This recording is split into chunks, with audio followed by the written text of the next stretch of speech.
Alright, hope I'm live. I think I am live. Yep, okay. So, this is gonna be just a live stream of me building my new computer.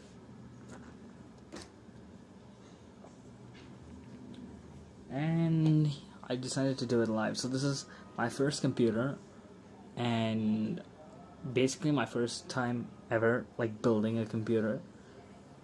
I don't really know what I'm doing, but I've got all of this stuff, and most of this stuff is not temporary. I'm definitely going to be upgrading some stuff in the future, especially the graphics card. But anyway, I don't know what I'm doing. Anyway, should we just get started? Alright, first let's go over the parts and why I chose this stuff. So we have everything here, hopefully, and some of this stuff I bought directly from Amazon. Actually, most of this is from Amazon, and the other stuff is from from a computer repair shop that I bought. But anyway, I think I should just get started. Yeah, I'm definitely live. So,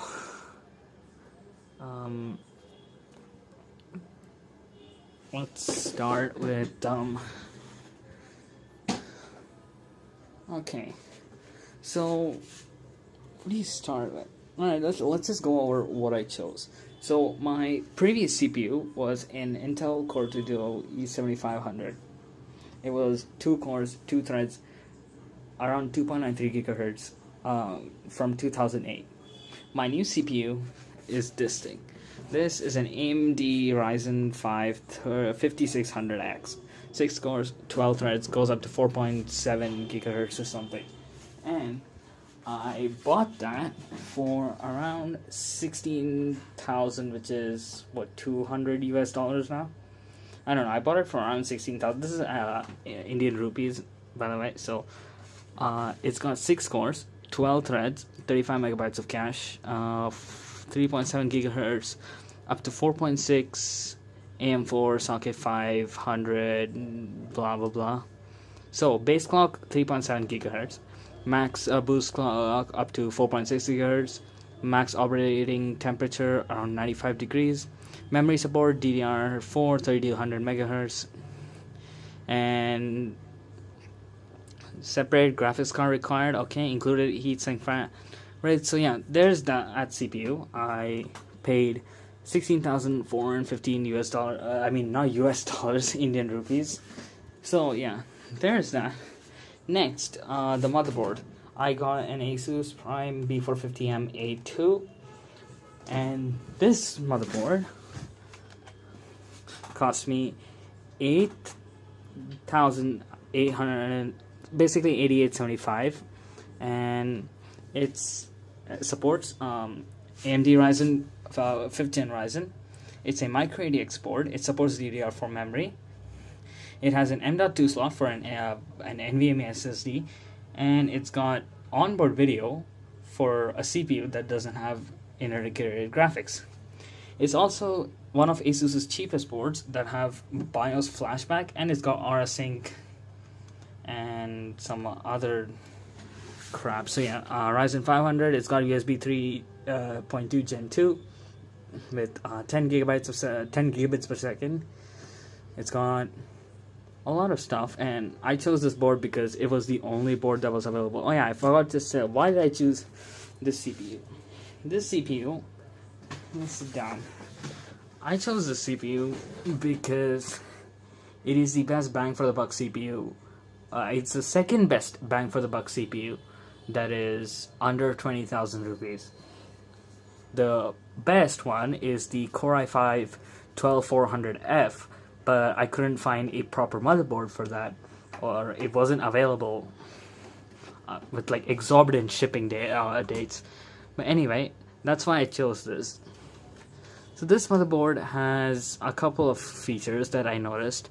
It's got DVI, VGA, and HDMI for the onboard. It's got USB, so 4 USB 3 5 gig, 2 USB 3.2 10 gig, PS2, and gigabit LAN. It's Realtek, but we'll get into that. and 3 audio jacks, line in, mic in, line out, line in. And then it's also got the BIOS flashback board. So one of the reasons why I chose this motherboard is it has 4 RAM slots. Most of the boards that I noticed have only 2, especially one of the cheaper boards. But this board has 4 slots, and it's got M.2 expansion, so one day I might upgrade this thing to a proper PCIe SSD. It's got PCIe, a full PCIe slot, but I really wish it had a 4X slot so I could install a capture card. Then it's got SATA ports, it's got USB 3, and where is it? CPU fan 1, and I don't know. Well, yeah, obviously 24 pin. It's got, I don't know what these are, but that chipset cooler is a bit small, but I don't know. And looking at this board, I see 1, 2, 3 standoff like mount ports on the top. I see 4, 5, 6, 7, 8. I see 7. All right, let's switch to the top-down view. So yeah, there are only 8 like standoff points on this board. But yeah, it's got 2 CPU fan headers. I'm only going to be using 1. And anything else this board has got. Also, this board was actually one of the cheapest. There was a cheaper board from MSI, but I really don't trust. Oh yeah, the reason why, obviously boards are available for around 6,000, 5,000. The reason why I chose this board is because it's from a reputable manufacturer. Yeah, Colorful is there. There are some other kind of lesser known brands, but I didn't want to take any risk with that, even though it is from Amazon. So I went with the top manufacturer of motherboards, which is Asus. So there's that. Let's see, did they mention anything else? No. Okay, well, we'll get into that. So that is the motherboard that I chose. Next up is 16 gigabytes of DDR4 3200 megahertz memory. This is from Corsair. It's their Vengeance LPX series, and it's exactly the kit that is recommended for a Ryzen processor. So this thing was 2,500 exactly, and I bought a 1 gig at a time because it was cheaper. I don't know how Amazon works, but it was actually cheaper. So I bought 2 of these for 16 gigabytes of RAM. I'm actually going from 4 gigabytes of DDR2 to 16 gigabytes of DDR4. That DDR2 was 666 megahertz. This thing is 3200. So it's it has a latency of 16 milliseconds. I think that's what this is. It's C16, which is not that fast, but anyway, it's got XMP 2.0 support. It's got a heat spreader that looks alright. It's designed for high performance overclocking, though even though I'm not going to be overclocking, I'm not going to be doing any of that. And here's the latency, 15, 15, 15, 36. I don't really know what that is. But yeah, high performance overclocking, they just push like the overclocking capabilities of this. And by looking at this, I think I'm going to install the memory in those gray slots. Like this gray slot, then there's a black slot, then a gray slot, and a black slot. I really hope that's correct and not just for show. And yeah, there's that. So I have 16 gigabytes of RAM. Next on the list is our SSD. I'm going from a 500 gigabyte hard drive, this 500 gigabyte hard drive, to 2. Actually, I'm just tripling my storage. I'm going from a hard drive to an SSD. It's not M.2, it's not anything special, and I'll explain why I bought 2 SSDs later, but I'm going with a Crucial MX500 SSD. It's 2.5 inch, and yeah, it's up to 550 megabits per second. This is the BX500. I'll explain why I bought this, and yeah, so up to 500 megabytes per second read and 500 megabytes per second write, with being 3 point blah blah blah, maximum temperature of 70 degrees, and it comes with a 3-year warranty. Last that I bought from Amazon is this power supply. This is admittedly a bad decision in my opinion, but it's an AN Esports VS500 Value Series. Now the reason why I went with this is I'll get into what the upgrade that I wanted to do. So first things first, I'm gonna be upgrading the graphics card. I found a 1080 Ti for around 20,000.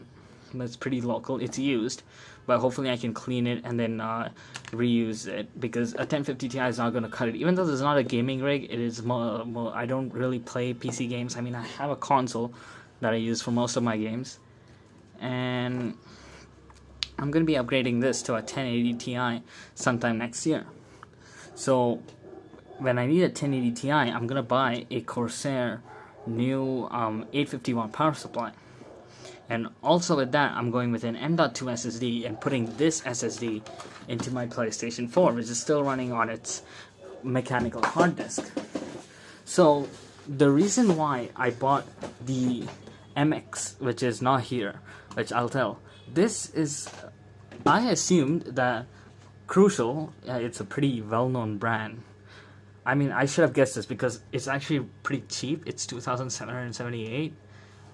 But what I didn't realize is, okay, it's pretty cheap. You know what is common with cheap SSDs? They don't have DRAM cache, or the DRAM chip in it that acts as kind of a buffer. That slows down the SSD a lot, basically it becoming like a couple of micro SD cards in RAID. And it also reduces the reliability and the longevity of the drive. And I didn't realize that, and this SSD already showed up. So today, I rushed to Reliance Digital, and I bought myself this Crucial MX500. So this is, in fact, a DRAM SSD, which makes this SSD kind of like an accident. But I don't want to put this in the PlayStation yet. I really don't know how to do that. I don't want to open up the PlayStation. But I'm still going to use it until in a couple of time I'm going to have some time, and I can take that PlayStation for its regular maintenance and cleaning, and I can tell them to install this and reinstall the operating system on it. So yeah, there's that. Then our secondary storage is this. Well, this is my old hard drive. There's still Windows installed of this, but I'm going to be wiping it. Is Seagate Barracuda 7200 500 gig hard drive from 2012. So yeah, I'm not going to be storing any important stuff on this. I'm just going to be storing like stuff that I haven't backed up to my online storage yet. I mean, that's Google Drive. So yeah, there's that. So then let's talk about my run to Reliance Digital. First of all, I went for the SSD. Second of all, I looked at the cooler that came inside of that and noticed it didn't come with thermal paste. So I went and bought this. I don't know what this is, but it's thermal grease, and it actually doesn't say, but it's thermal grease, and yeah, there's that.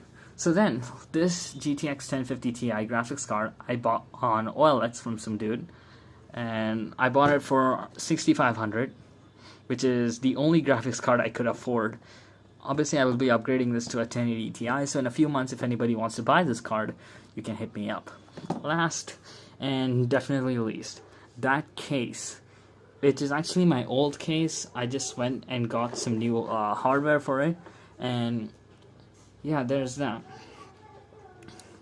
So, overall, compared to a Core 2 Duo E7500, 4 gigabytes of RAM, no video card at all, and a 500 gig hard drive, I think this is at least 4 or 5 times faster than my old machine.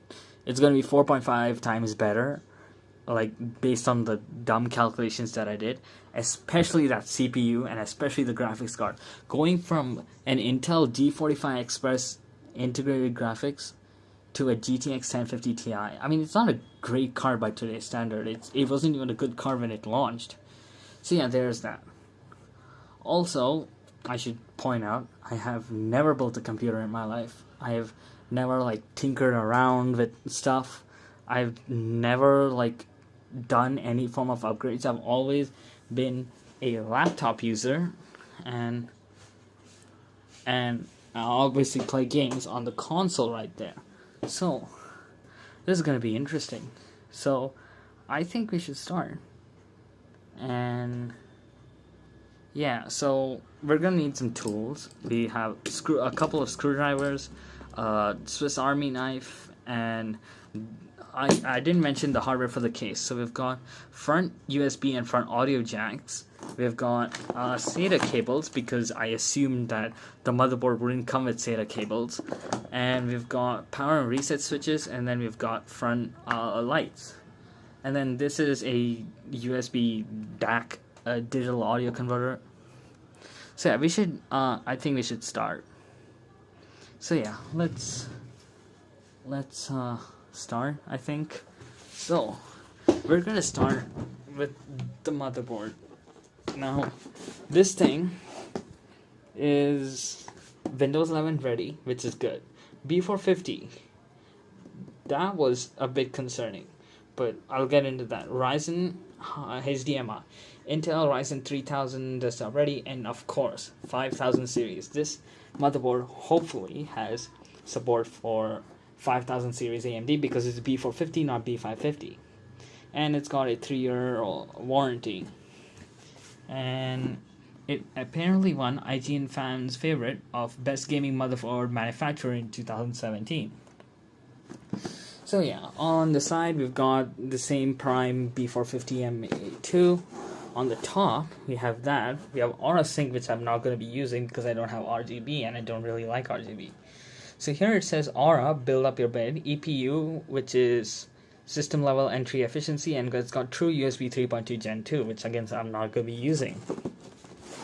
Then on this side we have nothing, and on the bottom I'm gonna cover that label, and we have some information regarding the distributor and the wholesaler. So on the back we have some stuff. We've got so back panel IO port, we've got 2 USB 3.2 Gen 2 ports, 4 USB 3.2 Gen 1 ports, VGA port, HDMI, DVI-D, Realtek 1GB Ethernet port. I really wish it had Intel networking instead of Realtek networking, because I really don't want to deal with all those drivers things.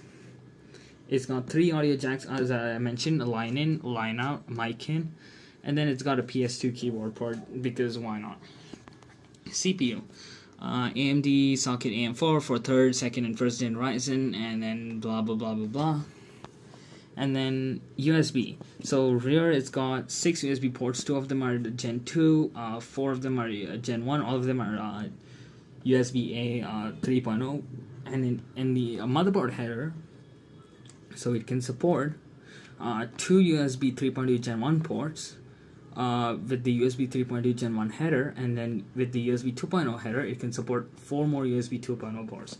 I'm going to be using 2 USB 2.0 ports, and I think I'm gonna have to upgrade them. So audio features. Once again, it's using Realtek, but I don't think Intel makes audio solutions, so we're just gonna use that. So it's gone. Jack detection. I don't know what jack detection is. Multi-streaming, front panel jack restarting, audio shielding, which is good. Supports up to 24-bit 1.2 kilohertz playback, LED illuminated audio tracepad design, premium Japanese audio capacitors, and dedicated audio PCB layers. Don't know what that is. So chipset. We've got AMD B450, and then memory, it supports maximum of 128 gigabytes, so that is 32 per stick, which is a lot of thing. But anyway, it supports DDR4 400 to DDR4 2133. I'm going to be running DDR4 3200, but that's overclocked, so it's probably going to be running at 2666. I can't do anything about that. I mean, I can upgrade. Then here's the problem with this board. Actually, there are a couple of problems with the board, and the most important is Realtek Ethernet, as I pointed to before. I don't really like to do. I mean, Intel has like networking equipment. I don't know why this board didn't come with that, but I don't know about that. But then it's got 6 SATA ports with RAID support, and it's got an M.2 slot, and it's got a key M, so it's PCIe Gen 3. Then the features that they offer: BIOS flashback, which I'm not going to really use. It's like if you screw up your BIOS so badly that it's unbootable and it's causing stability issues, you can flash your BIOS back to the original one that it came. Then it's got USB 3.2 Gen 2, which is 10 gigabits per second. It's got gaming audio, and it's got protection against safe slot, surge protection, which is good, all rotator protection, which is good, stable power supply, and then stainless steel back I/O, which will help for grounding that stuff. So let's open this thing. So right off the bat, I noticed that there is no socket color, which is very worrying. You know, something could get in there. I don't know how, especially after I take it out. But anyway, here we've got SATA port cable. I didn't notice that the motherboard came with SATA ports, like SATA cables. Otherwise, I wouldn't have got that. I got that from like a repair shop. But anyway, here's the motherboard. We're gonna set it aside here. And what is in here?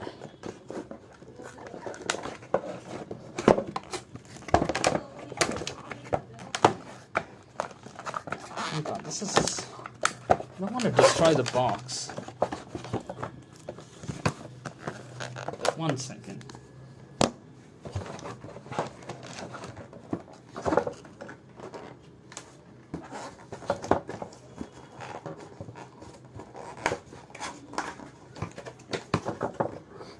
Alright, well that's disappointing. Fuck you. Okay. Alright. We've got a manual that is a quick start guide. Where is English? So here's the motherboard layout right here. So it's basically instructions, I think. So yeah, step 1. Let me turn off auto rotate. So install the CPU, install memory, install storage, install CPU fan. No, install the CPU, install the CPU fan, install the memory, install storage, and they're given some brackets that I will definitely have to use. Then install expansion cards, connect input output devices. No. Install the system panel connector, which is the front USB and all that. Install ATX power connectors, and then connect devices and then power on and install operating system and drivers. So that's cool. We've got a driver disk, which is useless to me. We've got a motherboard manual, which we'll take a look at. So it's got knowing the BIOS before you proceed, and all other stuff. So yeah, specifications, summary, and all of that. Then I think this is motherboard technical updates. What the hell is this? I don't know what that is. And our IO shield. So all we're going to need is that one, and no, we're not going to need this. So we're just going to put this stuff back into our motherboard, and we'll put this thing back in it. We'll keep that installation guide thing. What the fuck? Oh, this doesn't go here. This goes here. Simply, I just wasted time on that. And we're gonna put this back in. We're gonna definitely need this. So let's close it back. If I can close it, there you go. Close it back, and we'll put it over here. So here's the motherboard. Now, I did take a look at this. So as I mentioned, I can immediately tell that there is no socket cover, which is like, why would that not be included? Okay, this is very sharp. I've never held a motherboard high, but anyway, here is the motherboard. So that is a CMOS battery. Here is the power thing, and I don't know what that is, but we've got 4 memory slots, RGB header, our 8-pin power, and CPU fans.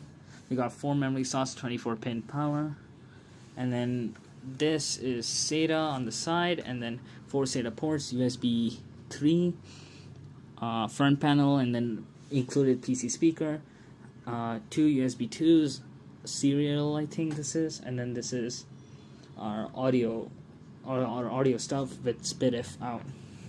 Then we've got another CPU fan. What the hell? Okay. And then this is a trusted platform module, which is essential for Windows 11.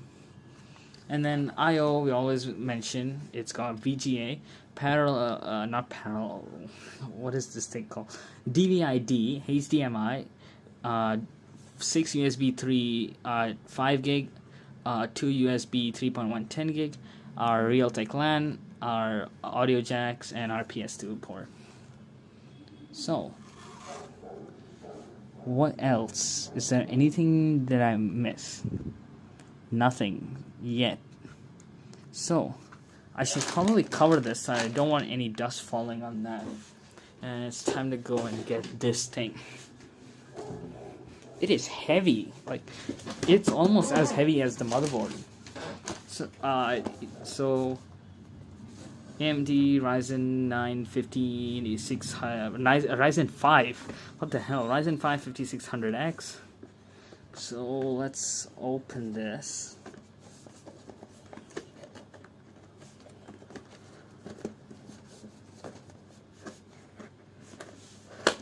Okay, there we go. This is the processor, which I have to be very careful about. It's a Ryzen 5 5600X. We're still gonna keep it as cover. Oh, we got a sticker, so good. Then we got this cooler, I think, and then we've got this. So important, please read. The AMD Ryzen 5000 series desktop processor is compatible with the compatible BIOS that has been installed. Please contact the manufacturer of your AMD socket AM for motherboard. Now this motherboard did say, where is it? Where's my cursor? There. This motherboard did say that it is 5000 series compatible. So if it is not, luckily it is, what, the 27th today? Yeah, 27th, so I can return this motherboard and say that, hey, they lied about it. And we got a foam thing. I don't know what this is, but anyway. So here's the cooler. Now, okay. Okay, this is majority of the way. So we have this. Is this thermal paste? It is. Okay. So that is thermal paste, and that was a horrible, horrible mistake that I made. So we're just gonna keep that back. We do have. So why didn't it not come with thermal paste? This was useless. But I'm gonna clean that thermal paste off, and I'm gonna use this because this is better, and it'll be a waste of money. So then, installation instructions. Focus, you stupid thing. Okay. What is in installation instructions? Oh, it's the same thing. Anyway, so there's that. Anything else in the box? No, nothing. So, let's take this off. Now, I'm going to use both hands for this, as this is by far, this is 16,000 rupees. So I'm going to be very careful when I open this thing. Okay. Now,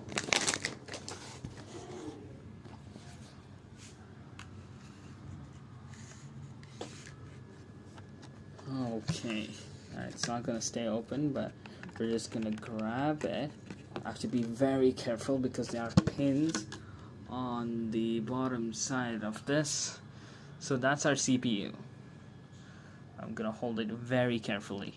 And which side is the triangle? There. You cannot see it very well, but there is the triangle. And I think you can place it on that. So we're gonna take this off, I think, and you pull it so it only goes till about that much. And then if I look very closely with a magnification glass, I don't see the thing.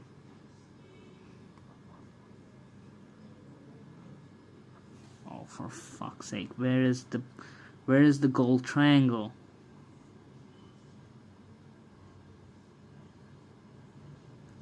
What the fuck?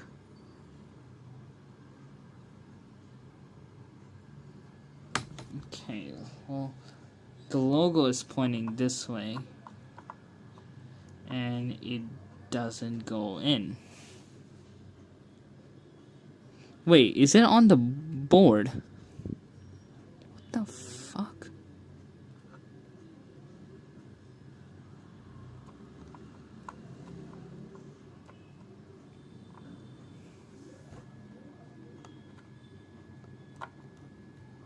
No, that's clearly not how it's meant to go. Is it meant to go like this?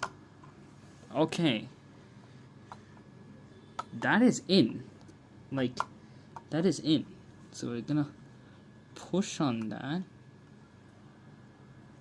And that did lock. Now, where the fuck is white cloth? White cloth is there. This is a microfiber cloth. I'm gonna clean that up. What is that? Also, why is this CPU, like, why does it have shit all over it? Okay, so for better or for worse, that is in. Next up, the cooler will do later. Actually, the cooler will do now.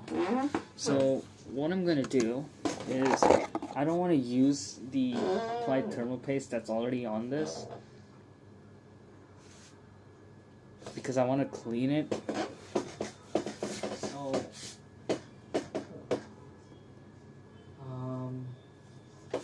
is this thing like poisonous to touch with your fingers? Because if so, then I'm in a lot of trouble.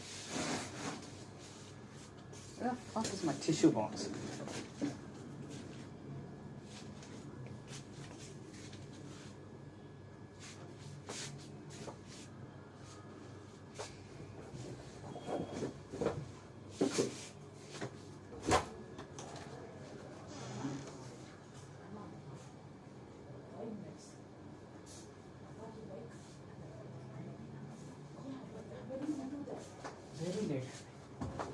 I'm building it. Alright, I got a box of tissues, and I'm gonna clean that off. So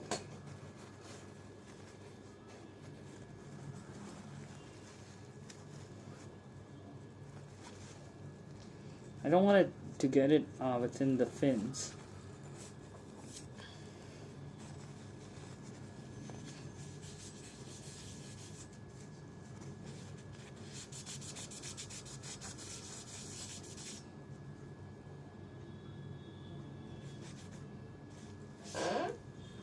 This might have been a huge mistake, but it's too late now. So we're just gonna use a little bit of water. I'll dry it with a hairdryer later.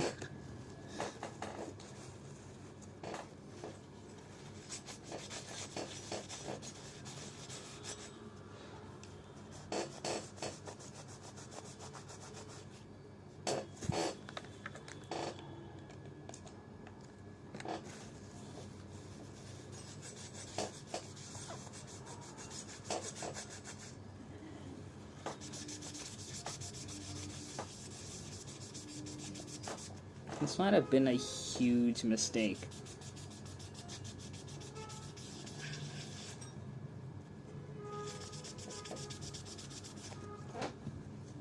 But for better or for worse, it is cleaner. It's off there. Alright, so we're just gonna put that face down. And yeah, there we go. That's clean. Now, where is this? So this thing, which will require both my hands, so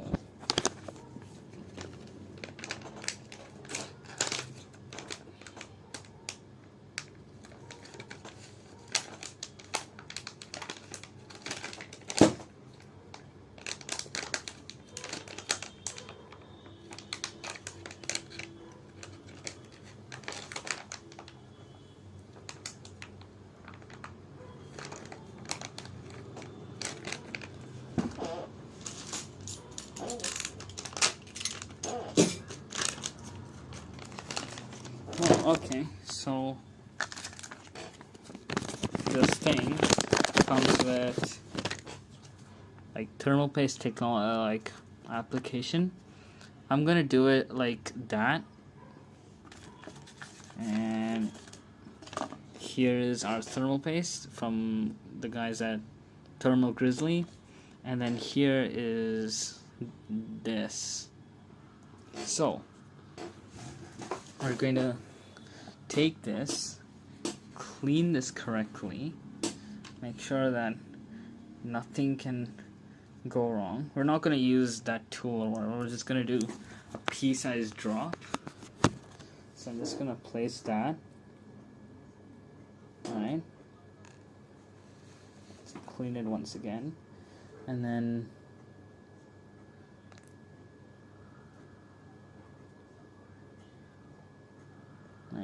let's do a little bit more, and there we go. Where's the cap? I'll put this back on.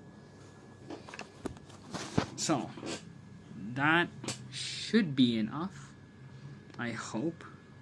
That is a little bit larger than a pea-sized drop, but I don't want to use this to like evenly. I will use it. Alright, screw it. Let's do this.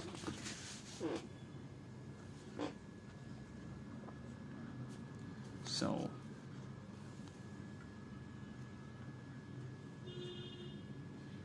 you do like an even layer of it. I just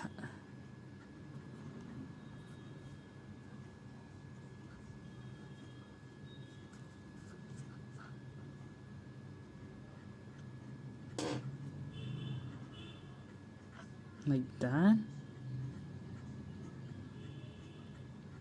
Realistically, it's not conductive, so it doesn't matter.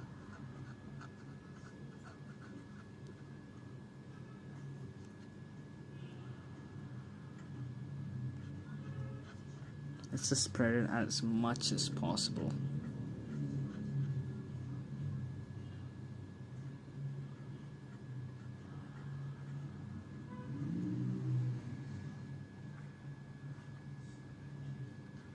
Be careful not to this is obviously not a bill guide. This is a bill log.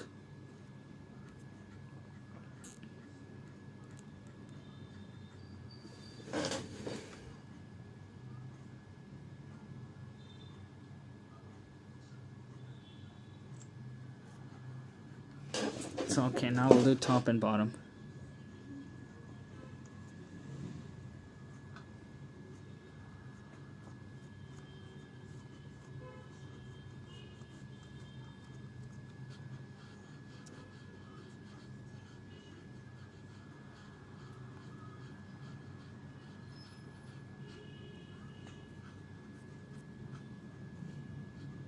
Right. I think that's good enough. Realistically, this was unnecessary, but okay. Next up. Oh shit. Alright, let's put that there. Now, this thing goes on how? Do we have to take these brackets off? This thing didn't come with a backplane. So I think what we have to do is take these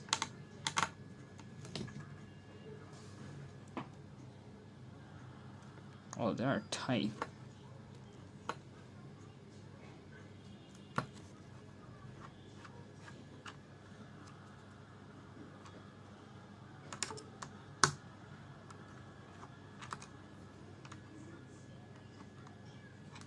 Should I really take this off? Because that's how it's supposed to go. Because it doesn't go like that. So I think we have to take these off. Because there's no place for them to screw other than to that.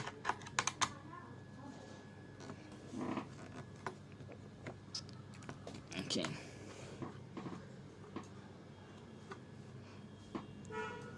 You know, I really should follow a build guide so I don't royally screw up this.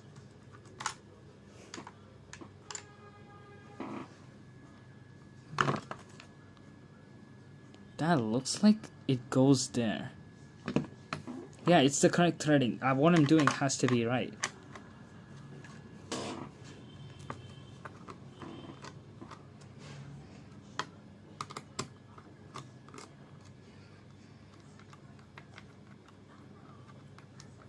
But then, okay, I don't understand. Whatever.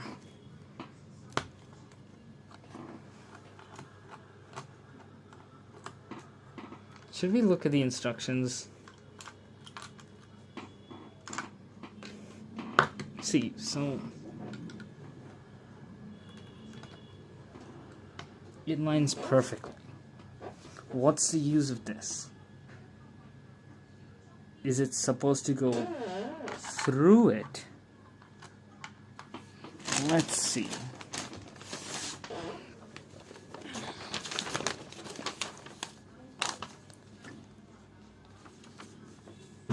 Yes, it is supposed to go through that. Alright, so what I did was technically correct. This is supposed to be here. Supposed to be here. And then this is supposed to go. That's, oh, the fan is correct.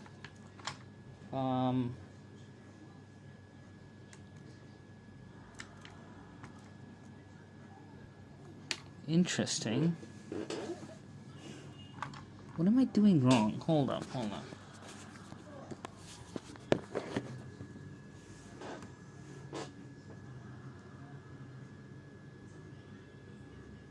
Right, that's a horrible camera angle.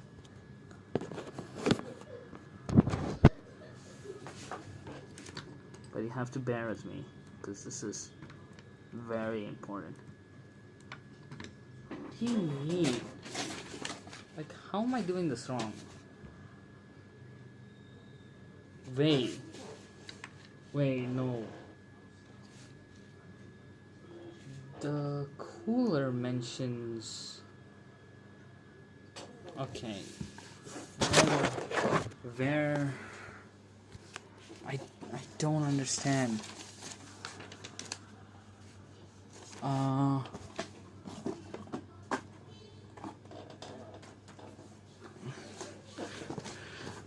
This thing. Okay.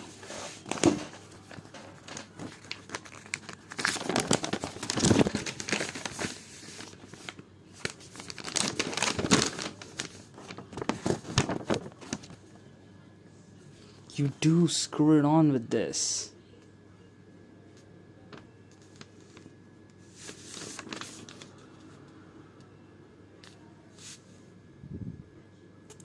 Okay, so remove those.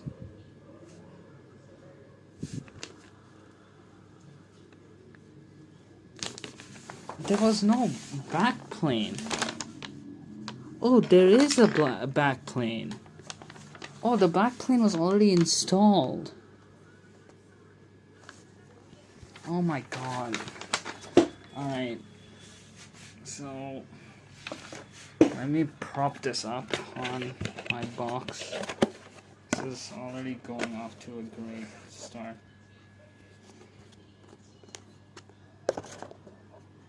So, there is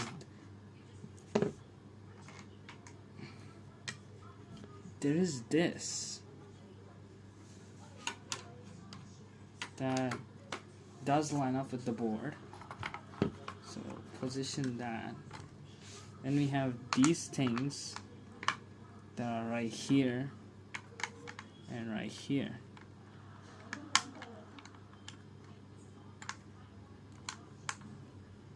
What the hell?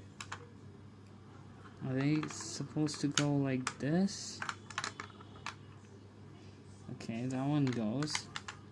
That one goes. Then how do you mount this?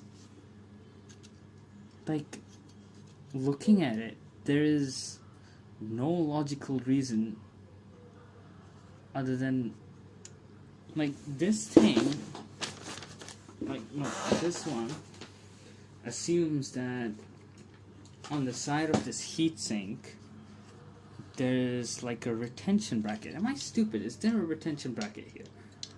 There is no retention bracket. There is nothing. Like, you can look at... Okay, let me move this out of the way. You can look. There is no retention bracket. I think we remove this and we do like this.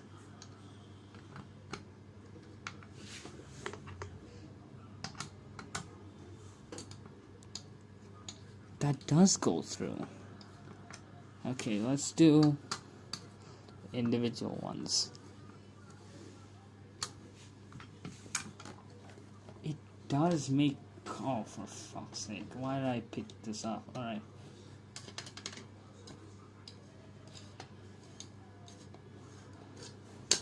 Alright, let's make sure none of these screws go there, but...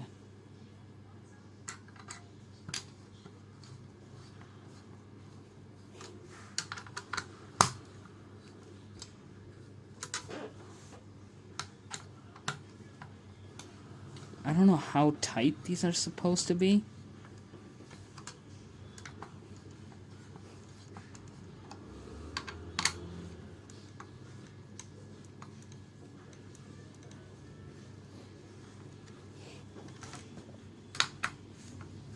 But I'm going to assume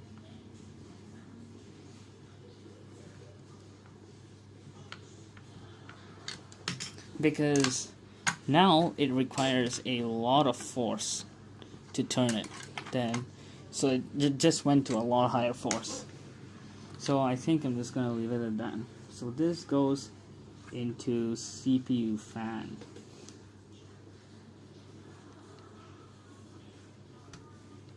Alright. So for better or for worse, that's on there. And it is making contact. I'm just gonna double check that this is... Yeah, that doesn't move. That doesn't move. That doesn't move.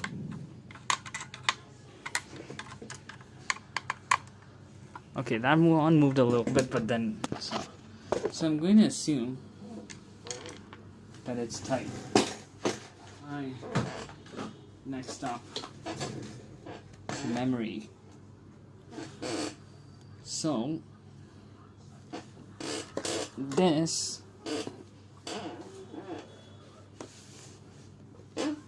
is our Crucial Vengeance LPX DDR4 memory. So it's already open.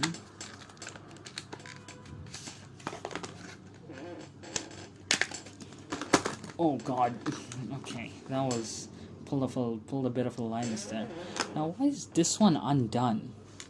Like, was that an accident, or do I need to do that. So based on that picture, I'm gonna assume that. Wait, what the fuck?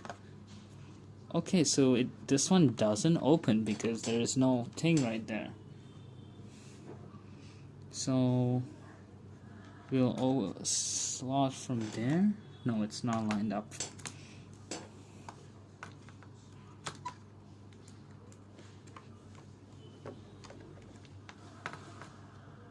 How do you line this stuff up?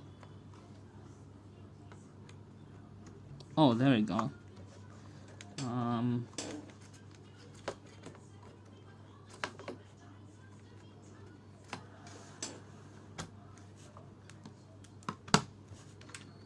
Alright.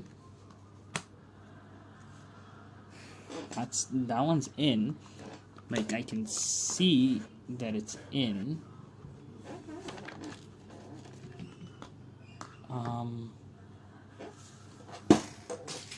This one I didn't open.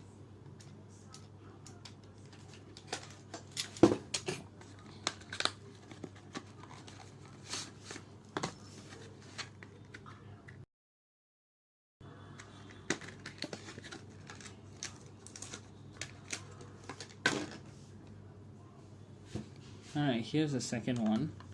We're gonna open that tab. This time we're gonna line it. It just doesn't want to go inside for some reason. Like, something is stuck here. Like, maybe it has to go on straight and doesn't like going at an angle. Yeah, okay, there we go. So we okay. RAM is installed. Next, now what?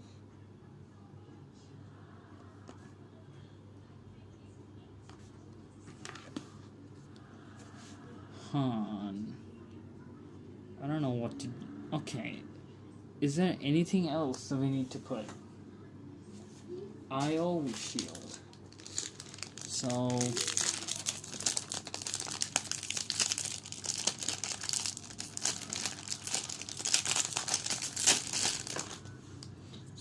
this goes like that.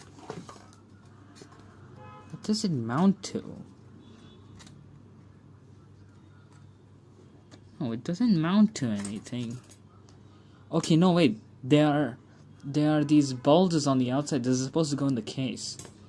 Okay, so I think that's everything. I'm just gonna look at this closely and see if I missed anything or not.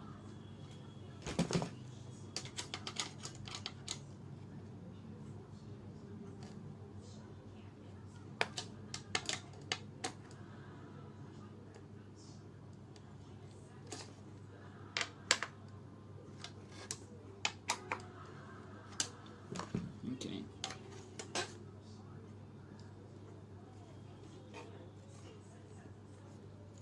Alright. I think that's done. Let's start with the case.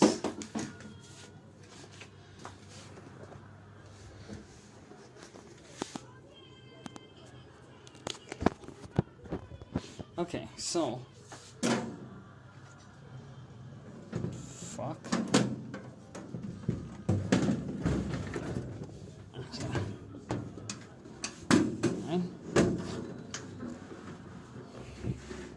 I don't know who this case is made by. It's normal standard ATX case. So, alright. Okay. So, I forgot where the standoffs are. I only see 2 standoffs. Let's just put the motherboard in and see where this has to go. So the holes line up perfectly. That one does not line up. So we have to get standoff for that. And this case didn't come with any standoff or any case hardware. So all of the holes do align. That one aligns. That one aligns. That one aligns. That one aligns. That one aligns. That one aligns. That one aligns. That one doesn't. Realistically, I don't think that should be a problem. So we should get this motherboard screwed in. Now, I don't have any screws. So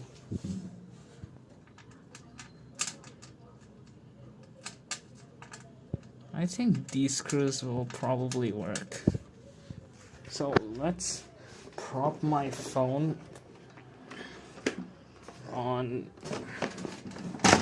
this thing.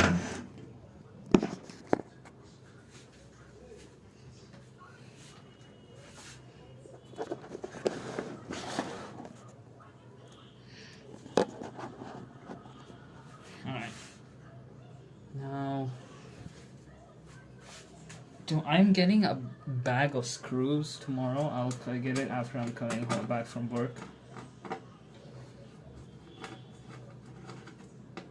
That one fit perfectly, which is good. Now we have to put like pretty much everything at the bottom, because that's where a lot of the stuff is going to be.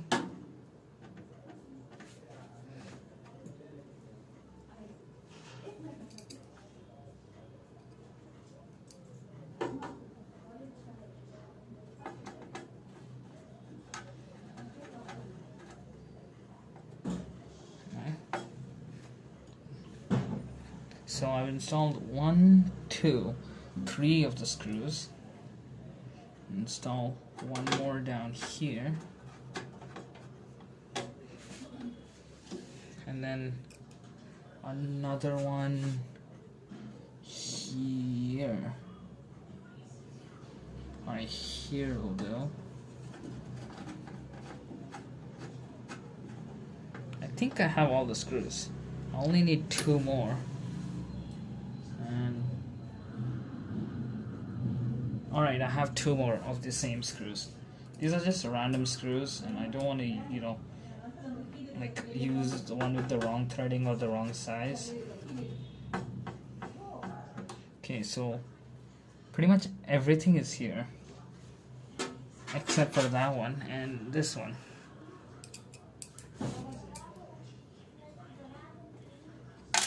Fuck.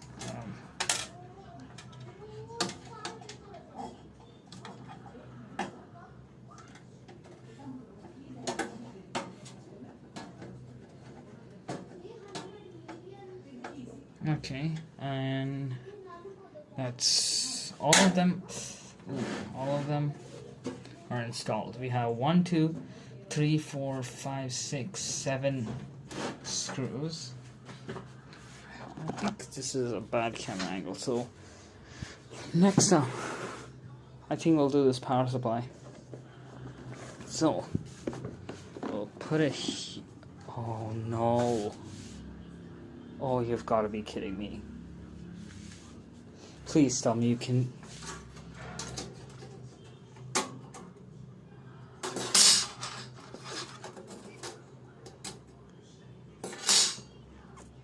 Wonderful.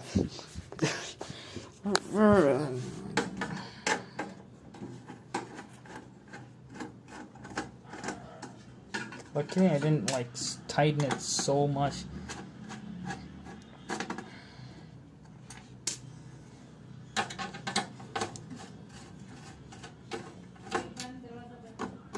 So far, the only thing I think that I've royally screwed up is probably this cooler mount, because I just don't understand how it works. But that's fine.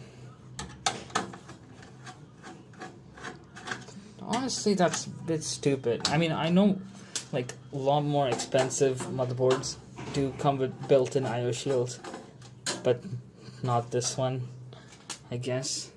Also, these... What is that? I just don't understand. Okay. That's all of the screws. Just gonna move it that side. Put that there.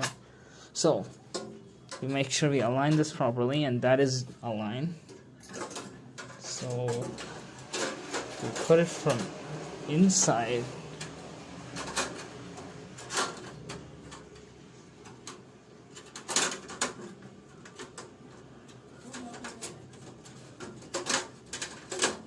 Why?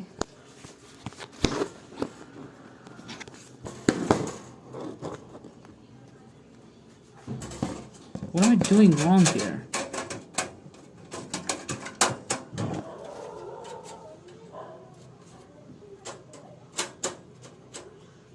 Okay.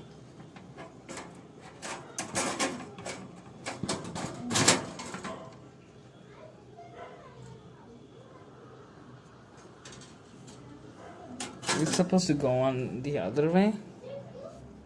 No, the BIOS flashback. That one is supposed to go on the outside. Hold up.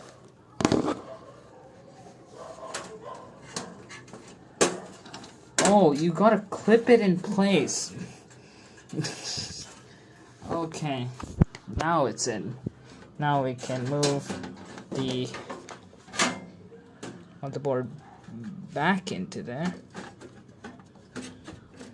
And let's start putting these screws in again.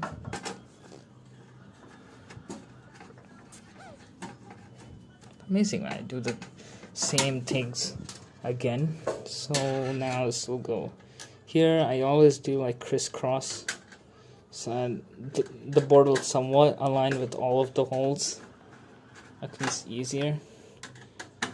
That box of screws that I'll get, I'll definitely have to take this motherboard out and put that one there. Hopefully it's not gonna be a huge hassle.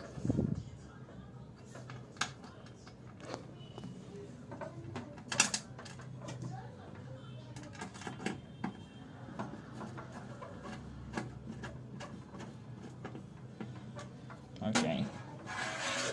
Now we put one in this corner right here.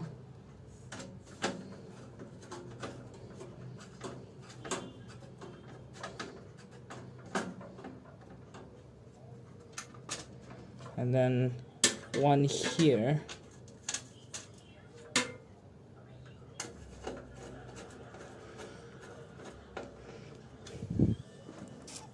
And one here.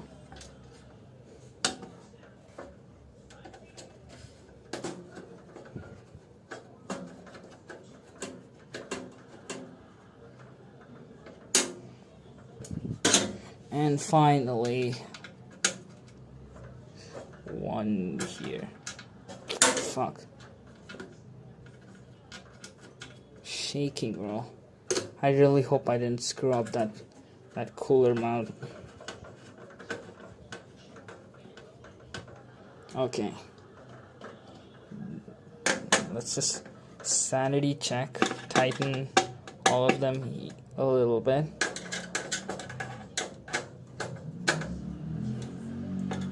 Also, yes, this case was missing the PCIe slot covers. Okay, done. That looks aligned-ish. There's a little bit of a gap, but... Alright, power supply time. So, we've got manual. This thing comes with... I'll get into the details. Well, that is wrong. So it comes with 24 pin for the motherboard, 8 pin for the CPU, 6 pin for the graphics card, SATA, and then Molex to whatever that is. So there's CPU 4 pin inner 2, and then 6 plus 2 pin PCIe, SATA, 4 SATA, and then 2 Molex. So let's peel this off. How do you peel it off? There we go. Peel it off. So it comes with, it comes with the power cable. It comes with zip ties and power supply screws. And it's not that unreasonably heavy. But anyway, here we go. So it's a Esports Value Series 500 watt power supply. On the 12 volt rail, I can handle 38 amps. And then, please tell me, okay, input voltage 200 to 240 volts. That's good. That's probably why this was so cheap, is because they don't make it for American or for European power supply. So, is it supposed to go like that? Oh no.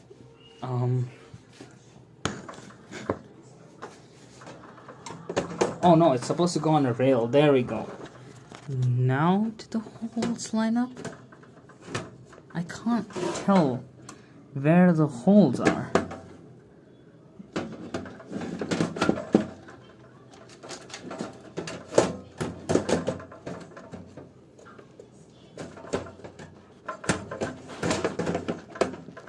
What the fuck?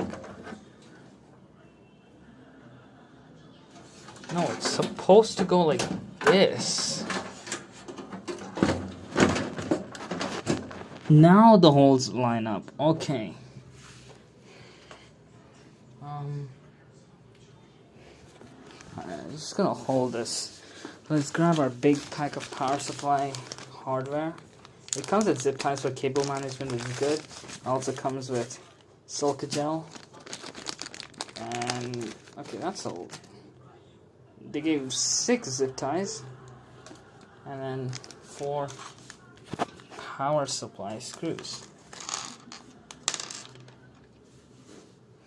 So we're gonna hand tighten them, assuming the hole lines up.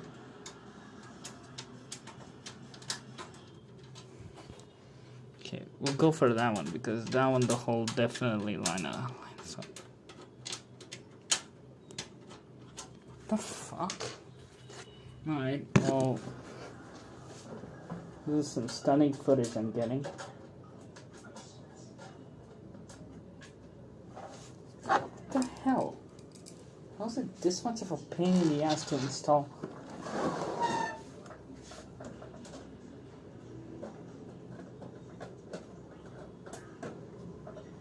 Okay.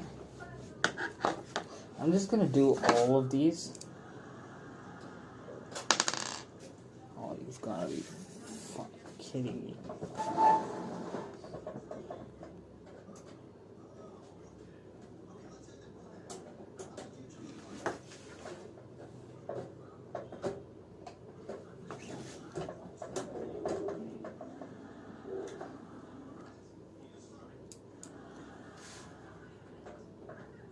Hold up, wait. Okay. I got it.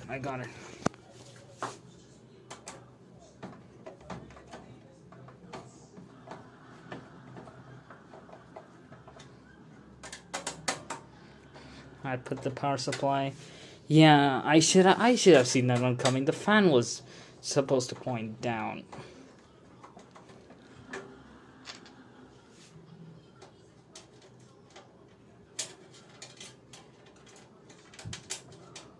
Why are these a pain in the ass to screw in?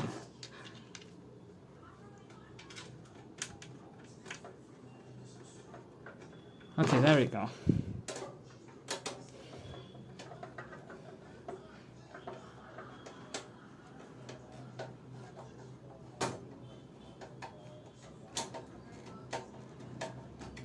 Alright, I think that's tight enough. I want to do this pretty tight because that's all that's this is supporting. And I didn't do that one.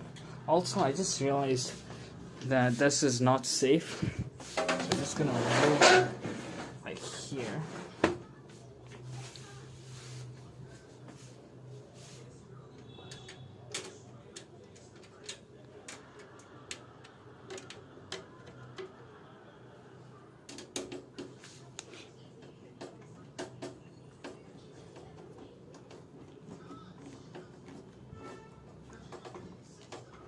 Right, that one's in fully.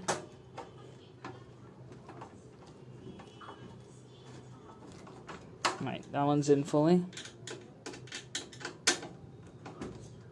That one's in fully. and that one's in fully, and it's not moving, which is good. Okay, now before we plug everything in, I want to do the front panel things. So here is our cables. I'm just going to remove that. So this is for our power switch. Come on, focus.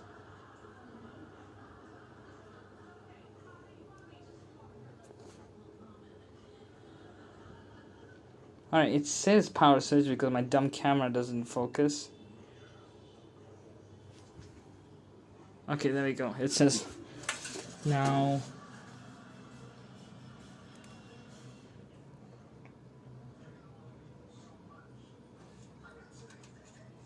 I don't know how this is configured. Okay, power button. So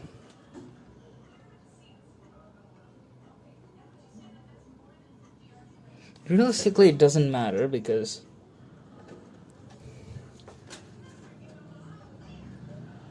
oh no. Let's look at the motherboard manual. I don't know why I packaged this again.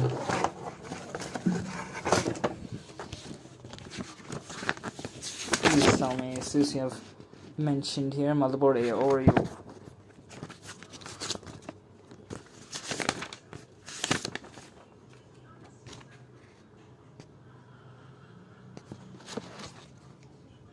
Okay.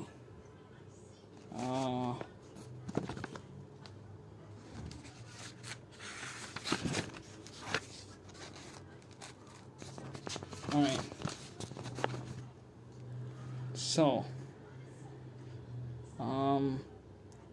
hard drive LED plus, hard drive LED minus. No, we'll do power first. Power LED.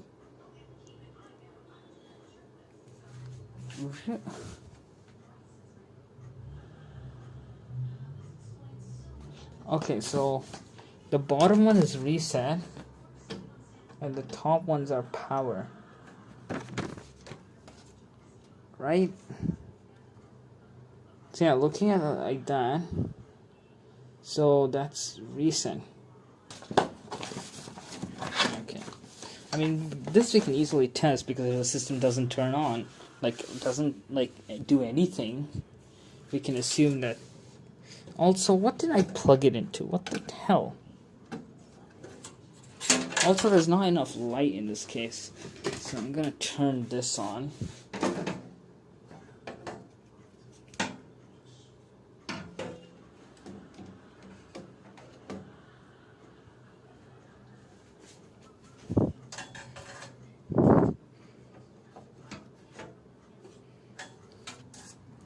Okay.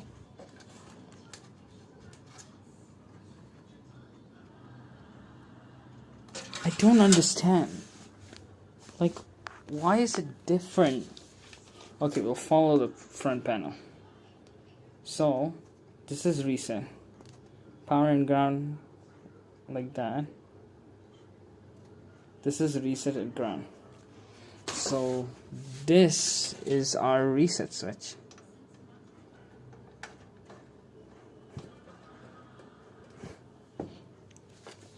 And that is supposed to go, this is supposed to go in the top. Right here, right?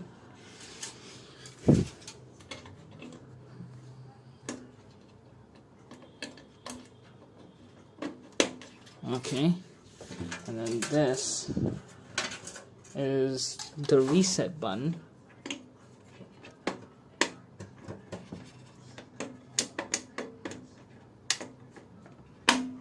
Alright, that's in.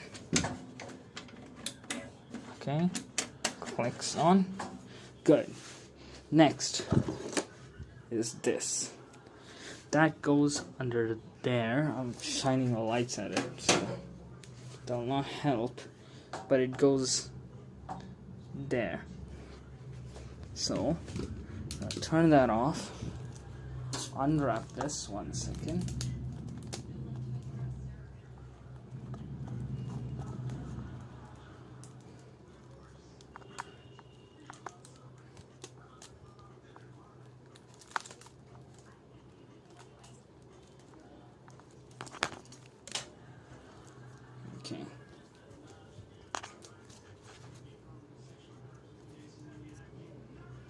Now, how do I install this? First, let's.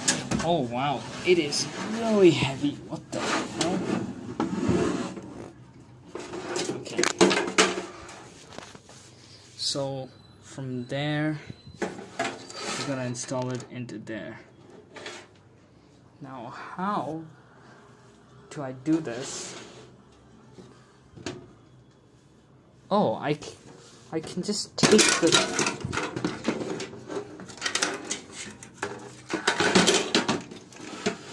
abuse. Alright, so that goes in here. Also, I didn't do a good job of cleaning this up. There's still a bit of gunk there. But realistically, I couldn't care less. I'm kidding, I care a lot about this.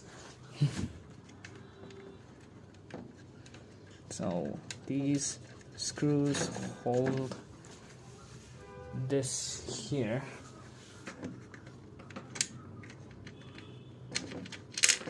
Fine.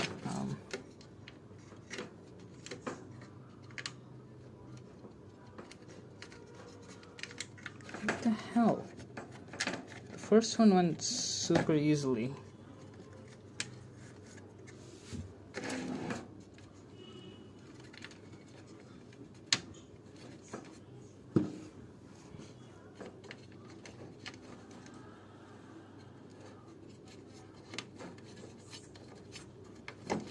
Okay. Go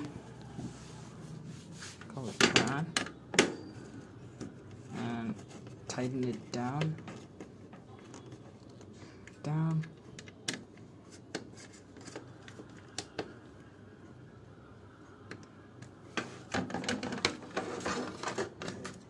Okay. And that should go in here. Let's not screw this off.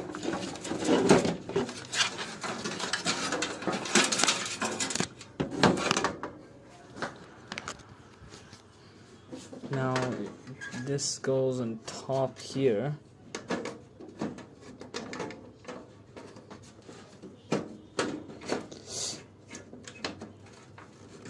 Okay.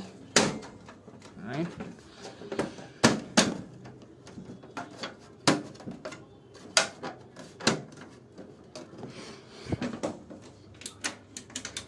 Alright, now this is USB 2, which is gonna go, it says USB 3.4, USB 56, so we'll plug it into USB 34. Right. Ooh, that's a lot of flex. I gotta be careful. Okay. Let's get this hunk of junk off the way.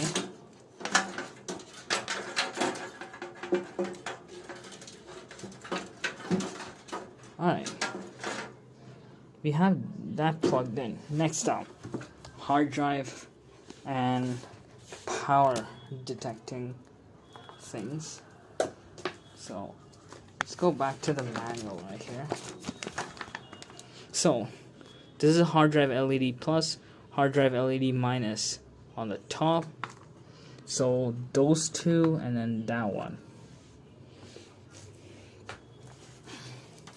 So I'm gonna assume that, okay, this says power LED plus and power LED minus.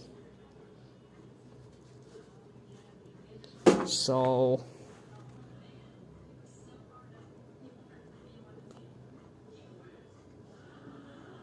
plus goes on left and then minus goes on right.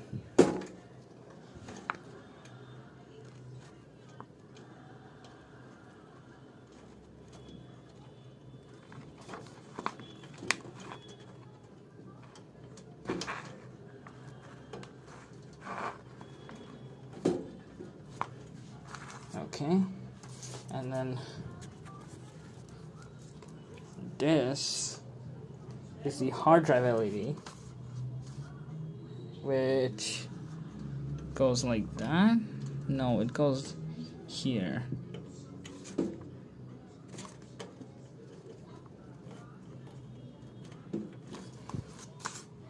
Okay, that's in.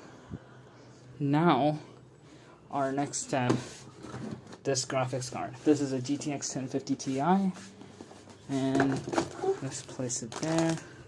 Ignite more possibilities, 512 megabytes of cache, 4 Exodus. Oh no, this is some junk. Got drivers, but it's on disk. And we got quick installation guide, and blah blah blah. I think this by far should be the easiest. I think this was used, so it's understandably a little bit dirty, but conveniently, so we just push this back and we take this card and I think we push and done. Okay, we definitely need screws. Now, which screw do we use? That's a good question. Now, I think we'll start one on the bottom right here. Okay, 1 second. This requires both hands. I really am unprepared for this.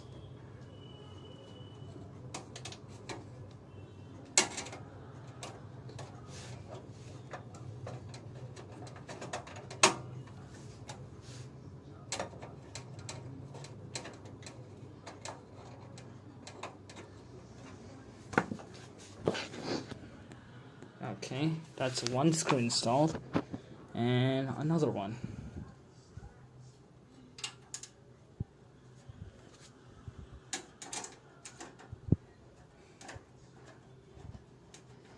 So I'm going from just VGA out, only one monitor. Oh, I thought the card was bent. It's actually this thing.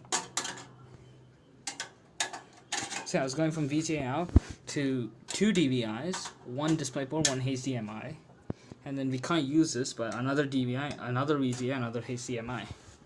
So that's pretty good. Also going from 4 USB 2.0 to 6 USB 3.0, and we have this. I don't want to press that because I don't know what it might do. So, oh yeah, not last, but here are the drives.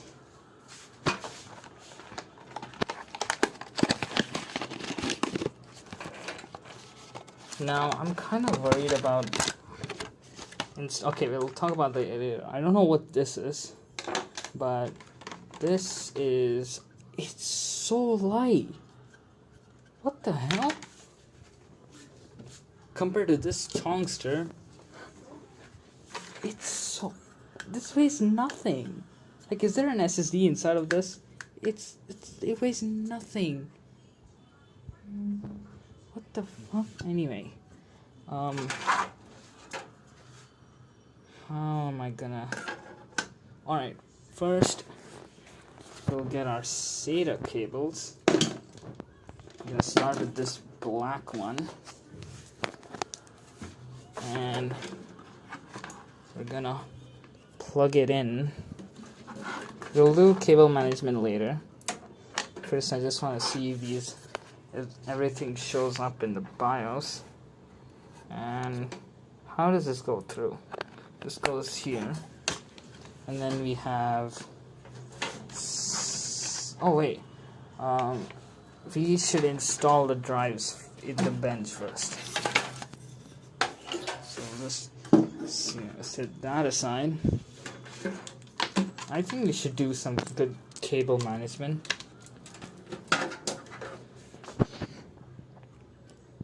Oh, cable management. So, this case, can I run like cables through the back there to that? Actually, let's do that. Let's make this like very good cable management. So let's just remove that. Let's remove that. let's take off the other side panel, which I have not done.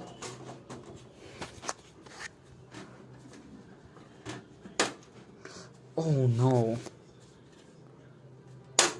Okay. I thought I broke something. Let's give it a quick hug. I don't know. Hold up. Let's give it a 2-hand push. Usually it'll just come out.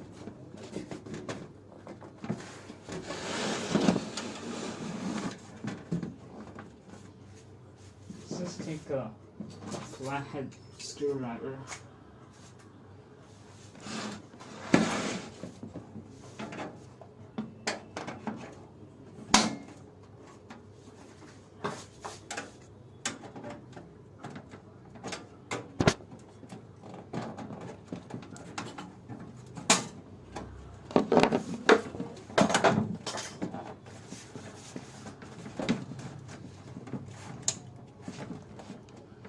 What the hell?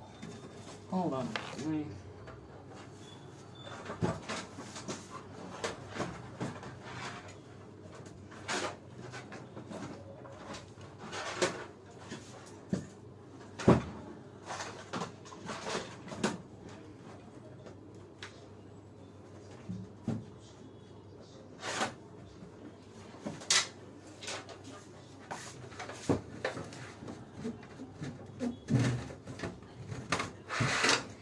Huh?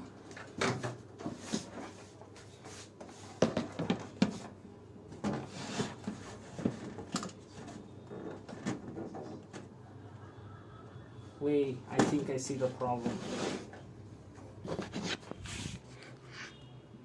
That might be covering it. Hold on. So if I take that screw out,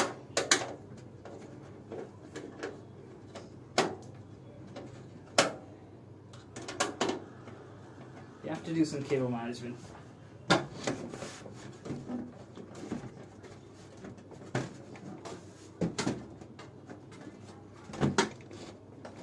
don't understand. How are you meant to take the side panel off?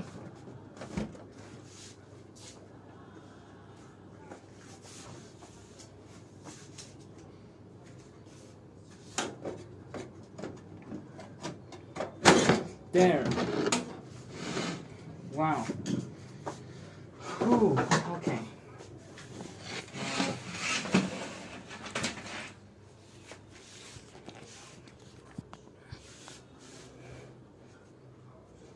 So let's just push everything this side.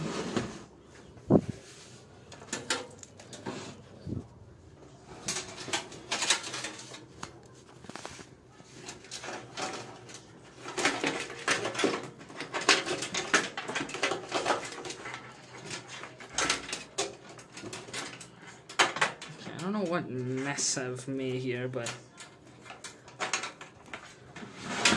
okay.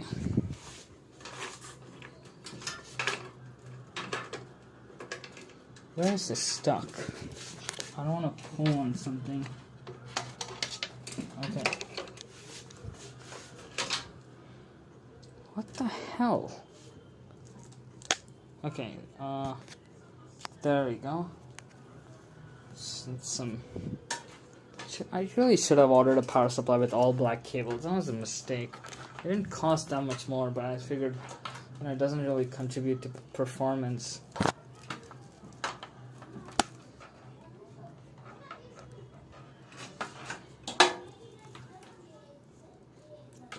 Alright, so first things first, 24 pin. So the 24 pin goes here. Oh, you've got... Wait, no, it goes like this. Let me do that.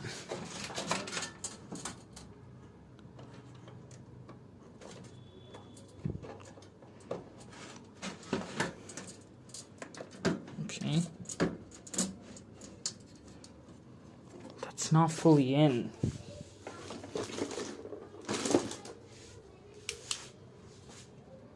You see, that's not. Hold on. This is very important. I don't want to fuck it up. Oh no.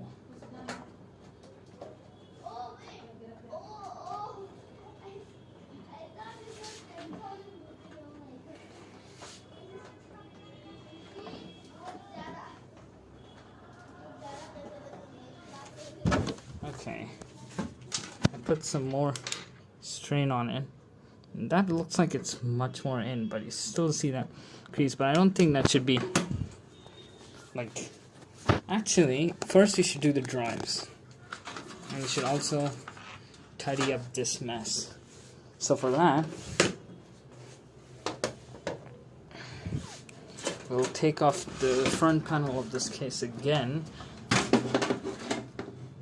and reroute everything through this. So you take that off, take that off, take that off, and then route everything through this thing.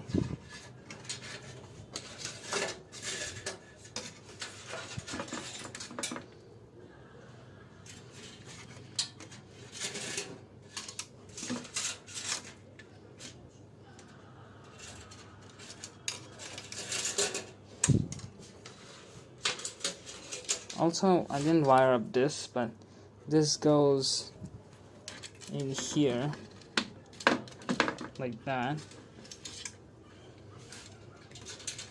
and that goes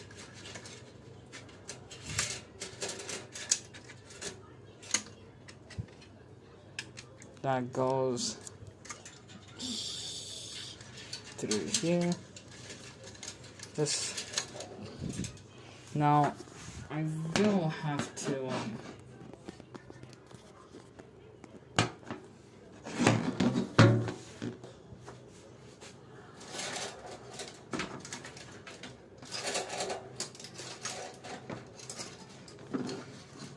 oh yeah, USB. Almost forgot that.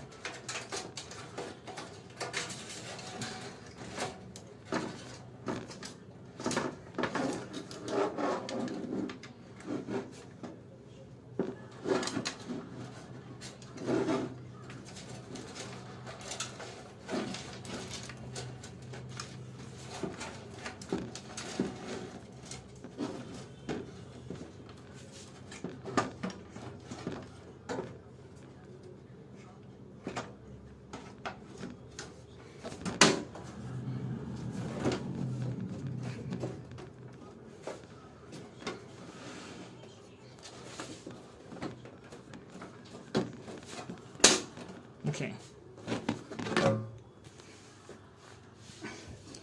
The front of the US front, everything is plugged in. Let's just double check those connections.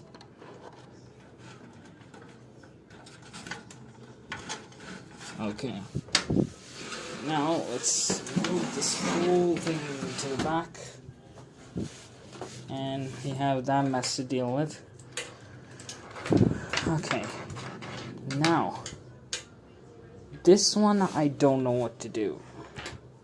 Like, this is the 8-pin for the CPU. The CPU connector is there. Oh, I could just actually no. So we'll start with that. We'll take our that's PCIe.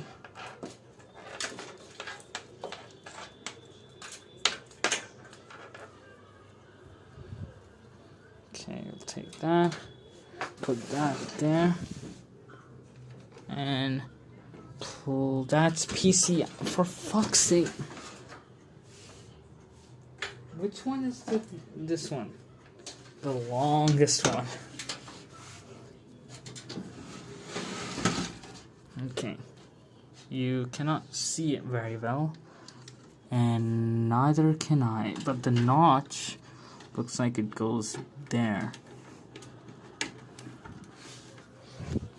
Let's use the torch.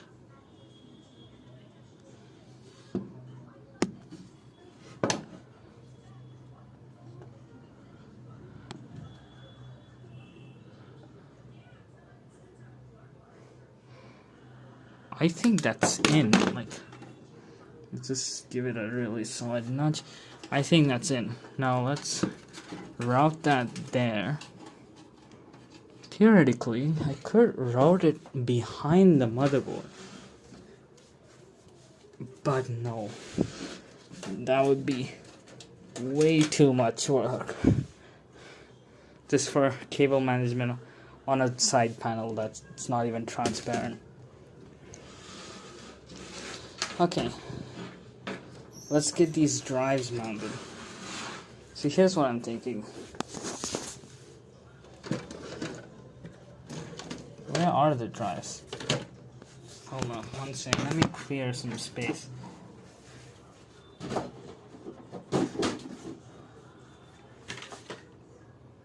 Also, we need to put this power supply screw back. You know what? We'll do that first, so I don't forget it.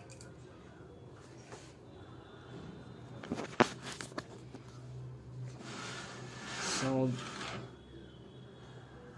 oh no, that screw might interfere with the case. Alright, so first let's remove the cable from this thing. It's still so amazing.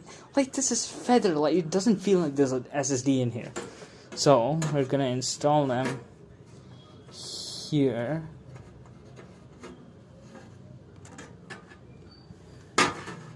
So here and here,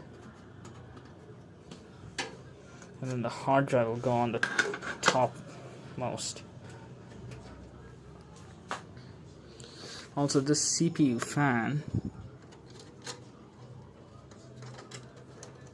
you have to do something about that CPU fan, but that cannot stay like that. Oh, okay. You know what? It might actually be worth it to remove the motherboard and put it behind, but I'm just too tired. I just want to see this thing post. I'll do it in version 2 of this build. So, if you would excuse me, I know this is such a bad job of filming it, but I really need to have to install this drive. If I install it correctly, that is.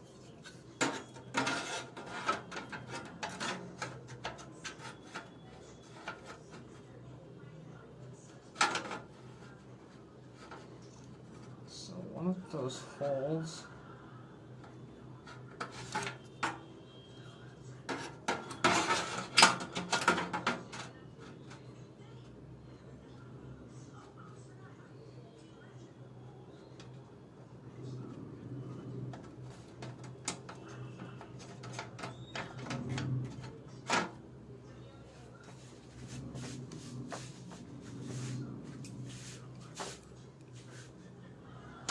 Since these are not the correct threading, I'm just gonna not thread them fully. They're SSDs, that should be like fine.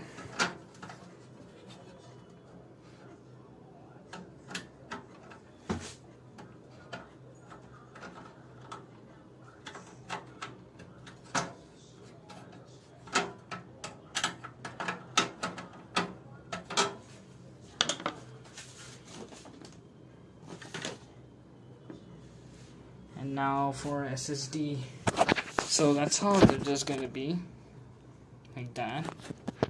And then SSD number 2. I didn't do an unboxing of this, but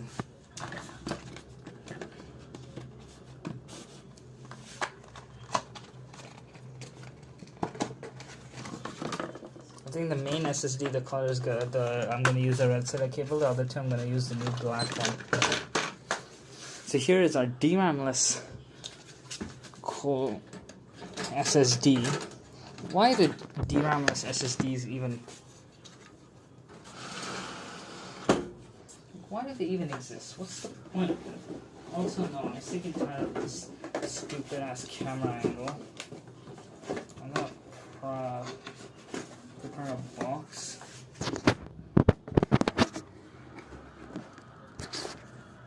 Alright. So this one also goes at the top there.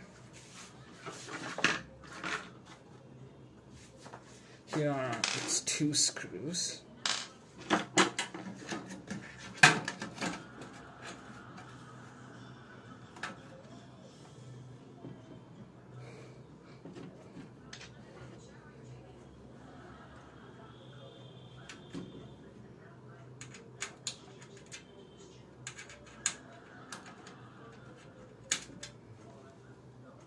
The hell?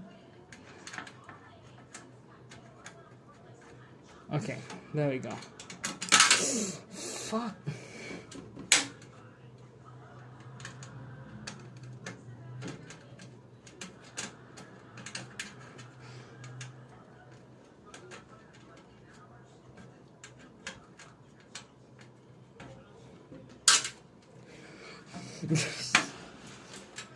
Oh my god.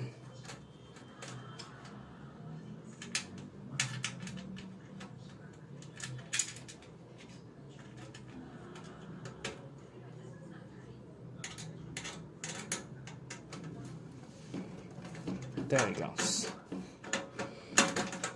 Just gonna self-tap the shit out of these SSDs. And no, I'm not gonna be running any of these drives in RAID. And this second drive I'm not even gonna bother with because it's going in the PlayStation. Alright. Those 2 drives are in. We got drive number 1, drive number 2. And it's time for drive number 3. This Seagate 500 gigabyte 7,200 RPM drive from 2012. It's 500 gigabytes in size and it's only going to be used for like local files and some other crap.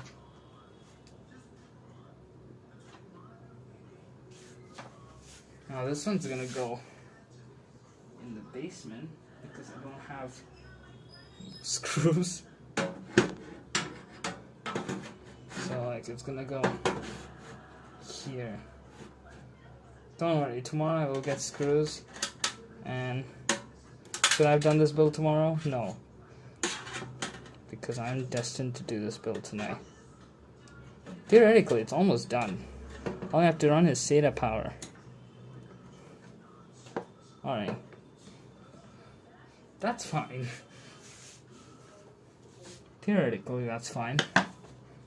But only theoretically. Now, is a new SATA cable. SATA cables. There are 2 of them. And they are angled. So, these 2 are gonna power, like carry data from this drive to this drive. And then the hard drive is gonna run off the other one. So, plug that in. Oh no. Please tell me I got it correctly. Yes, I did. Okay, I need to apply more force. And this one is a normal blank one.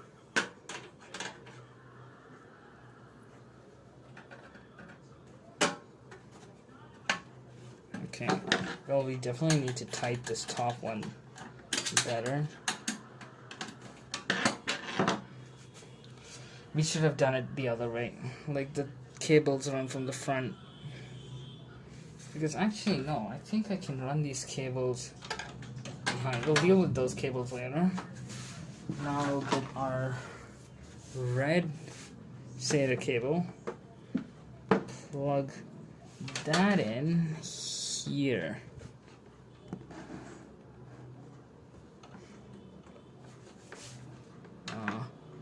That goes there, I think.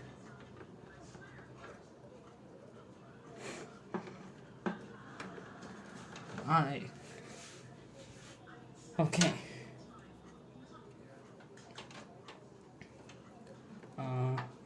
So the main drive is gonna go into SATA 1, which is SATA 1. Alright, SATA 1 is this drive right here. SATA 2 is gonna be this drive.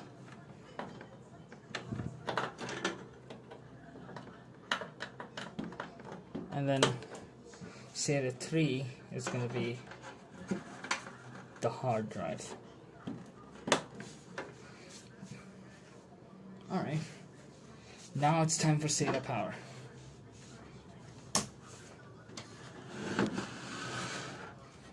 So we're gonna move this back. And so SATA, oh no, I really hope that's enough clearance. Okay, we have other SATA. Also, something that I should do is definitely cable manage the PCIe and the Molex, because I'm not using the Molex. Realistically, I won't be using, there's only, okay, so we have to use both of them. So these two, I can zip tie like here or something. I don't know.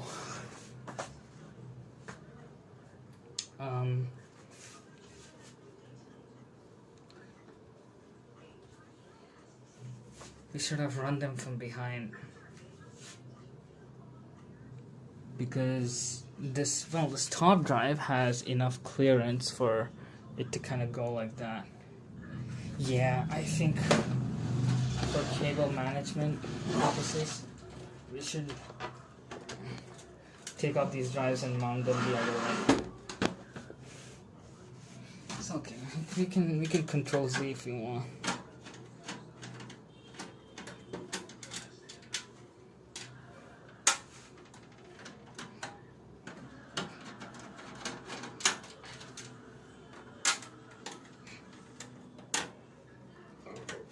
Alright, I have to hold this in place because if it falls, I mean, realistically, nothing is going to happen. I feel like I'm using the word like realistically so much often, but this is real life. This is not some metaverse bullshit that Mark Zuckerberg laid off like half his company for.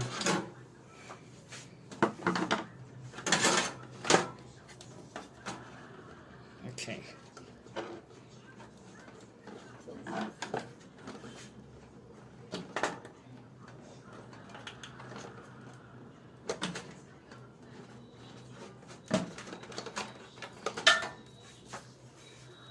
So we're gonna put this in the front, like that.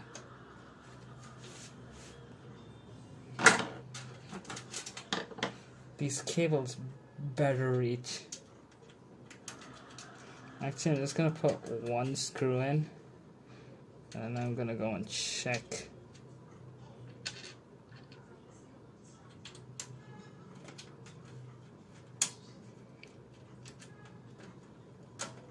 For God's sake.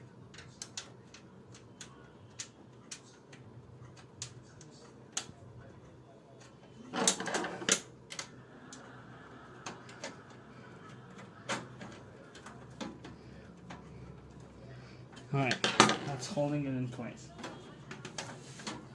Can this drive cable? The drive will make it. Cable, let's hope.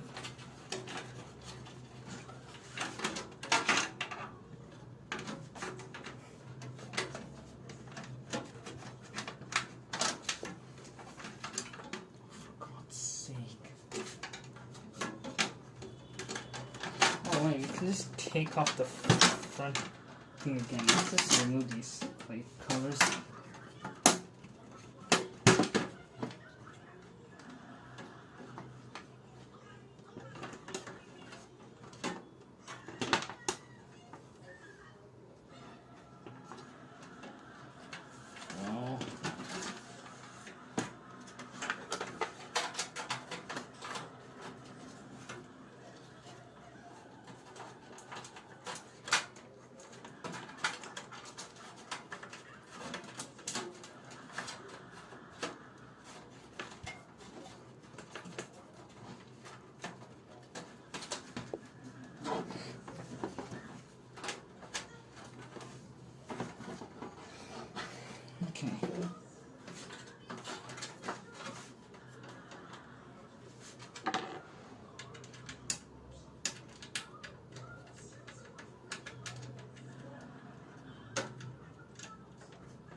Please. Oh, it's going to reach fine. See, that looks so much better, providing I can connect it.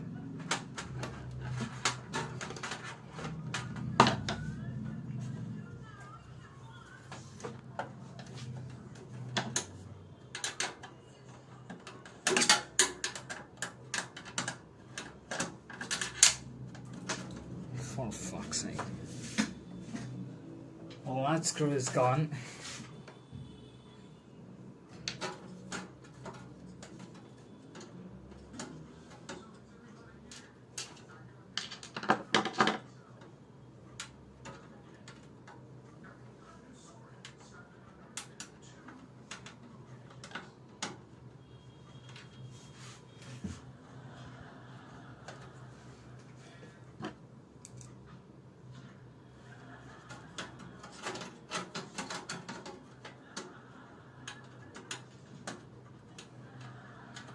Alright.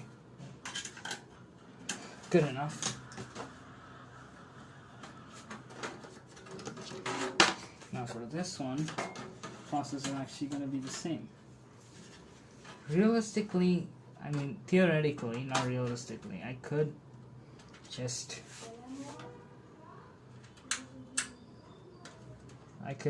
double side tape these to the bottom, but since I'm getting screws literally tomorrow, I'm gonna need to find that screw.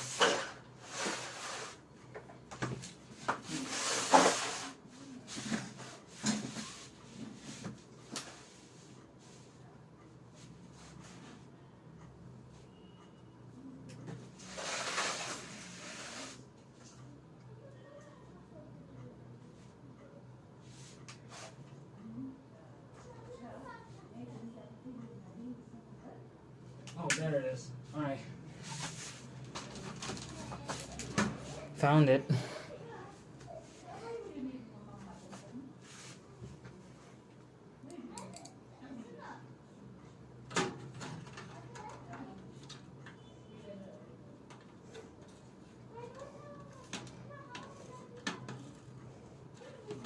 Okay.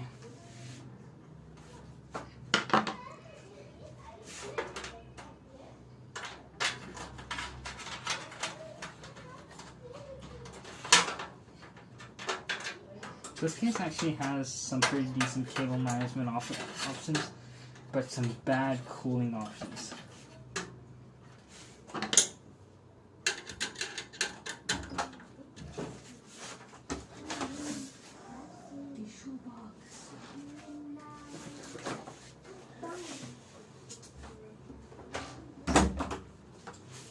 Like I was saying,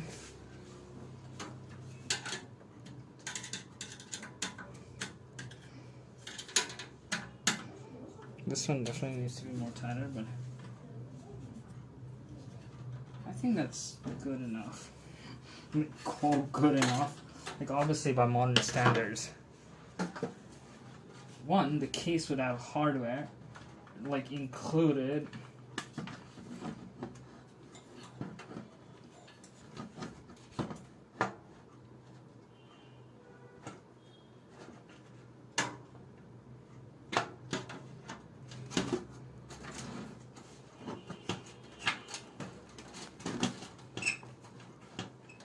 Oh no. That's unfortunate.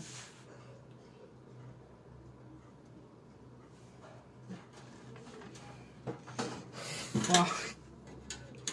So the... Oh god. Can anything go right today? I mean, you know what? Screw it. I'm gonna double-sided tape these. People can say whatever they want in the comments.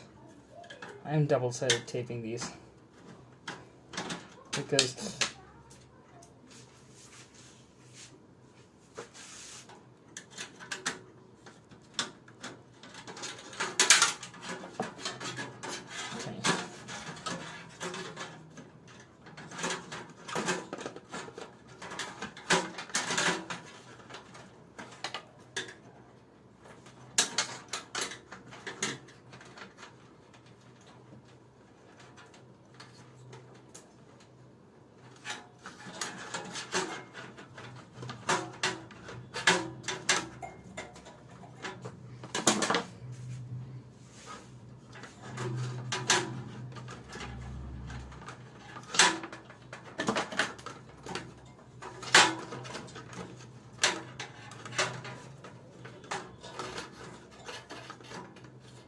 put that there.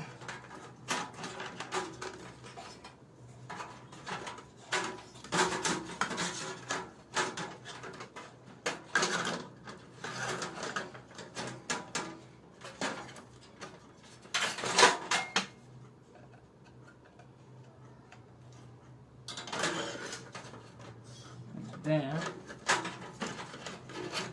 and there. That's not too bad, but this one will have to be upside down.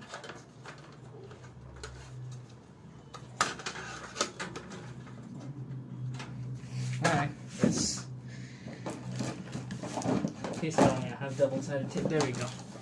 It's double-sided tape time.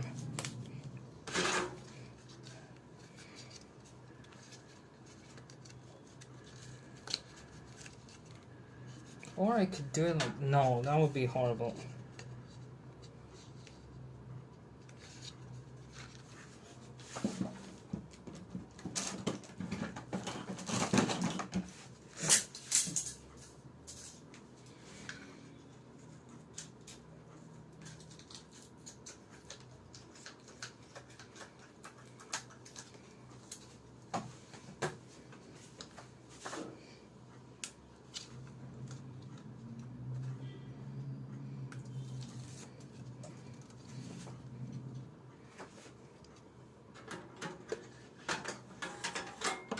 I mean, I could do it like this.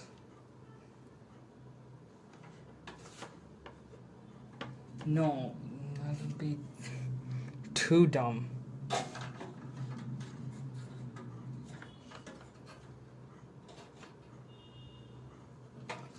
Alright. For better or for worse, that's on there. And now, this one.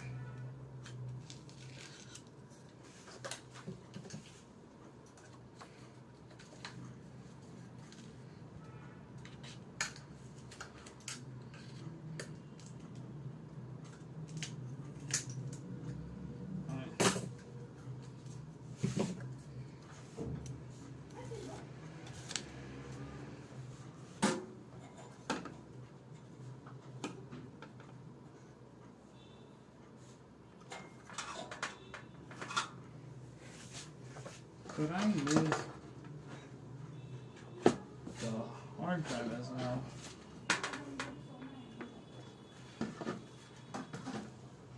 Let's find out.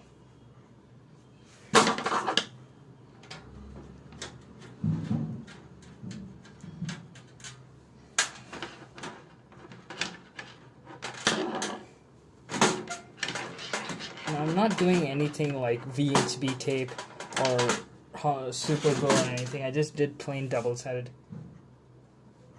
tape. Well, I'm retarded, so that's not hurt me.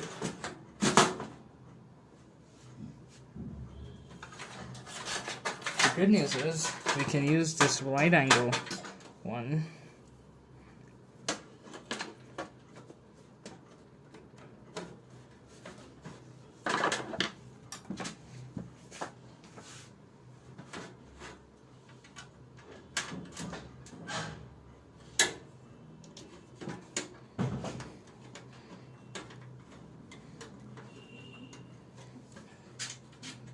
Mount this properly.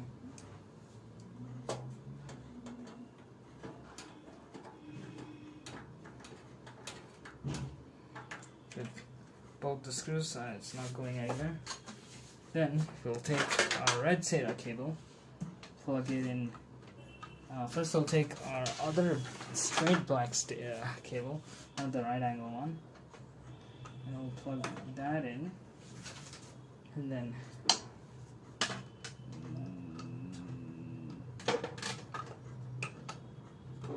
that in. That barely fits, but that's fine. We can do some bending. I don't want to do too much bending. And then we should have moved the drive's front. No, for this one. Wait, what the hell? Oh no, this one. We're supposed to use this one.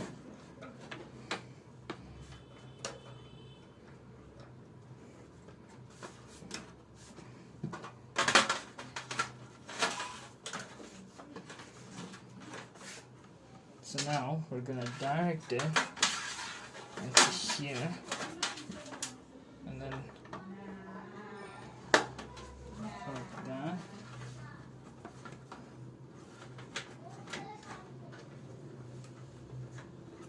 Right. Can I do it through here? No, these cables are flat, so bending them sideways would be a huge pain. Plug it there, and then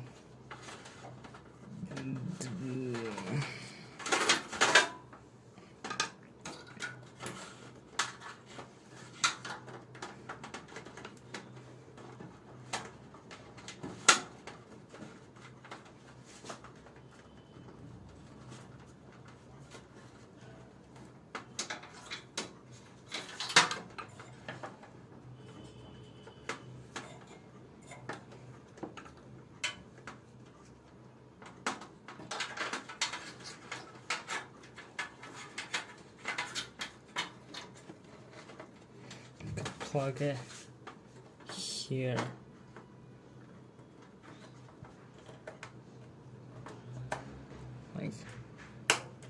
Like there. Like that.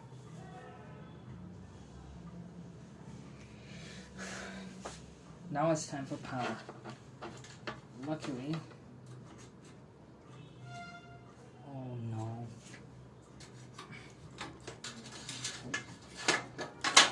These power cables, they will reach.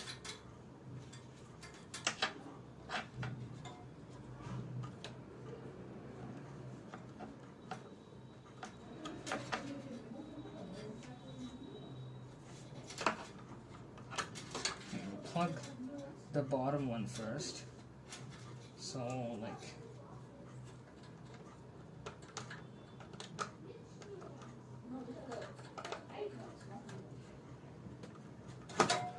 oh no. Alright. That is in.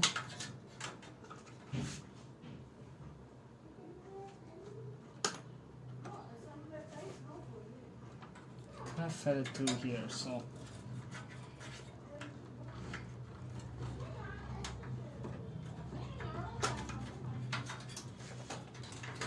I'm doing this whole thing for cable management.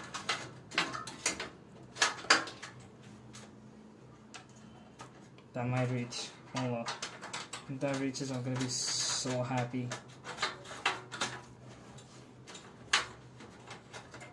Yes.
Alright, that's plugged in.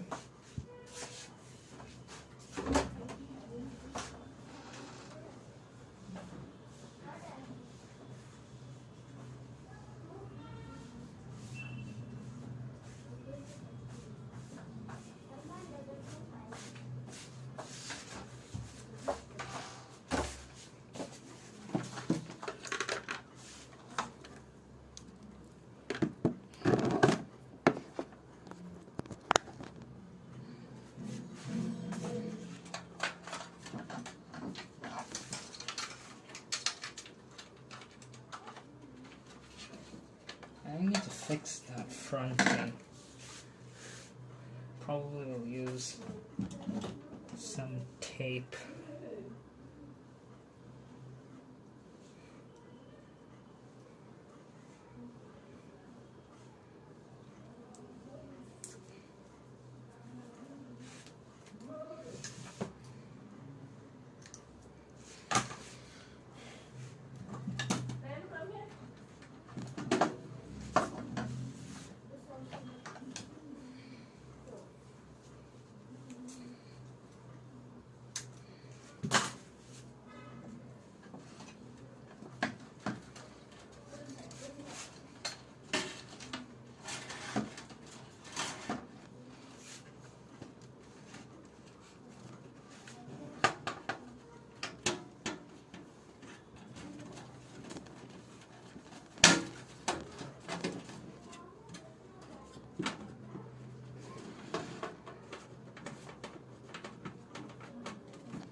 Okay, that is in.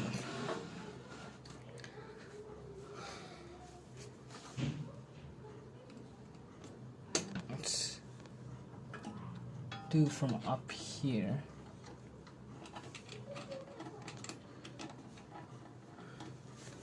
And into, alright, so let's go like this. Plug into CPU fan 1.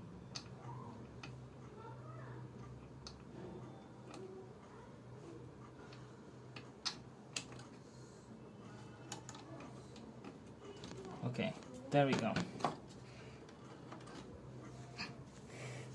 So that is done. I didn't show the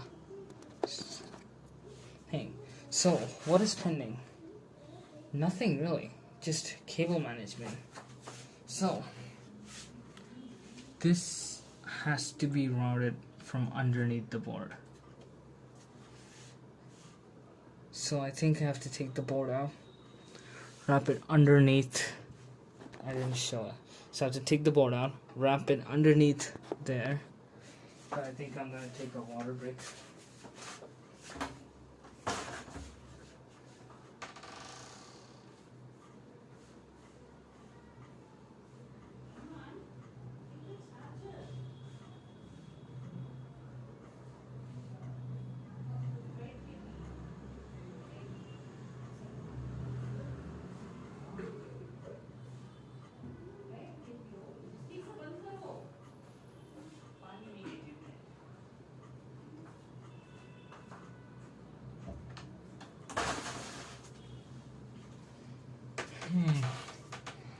Alright. Let's check out the motherboard.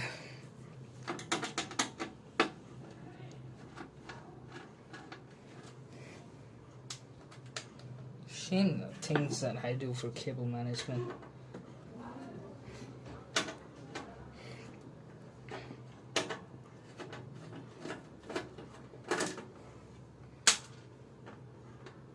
Oh no, I have to take out the graphics card as well. So let's start with the graphics card.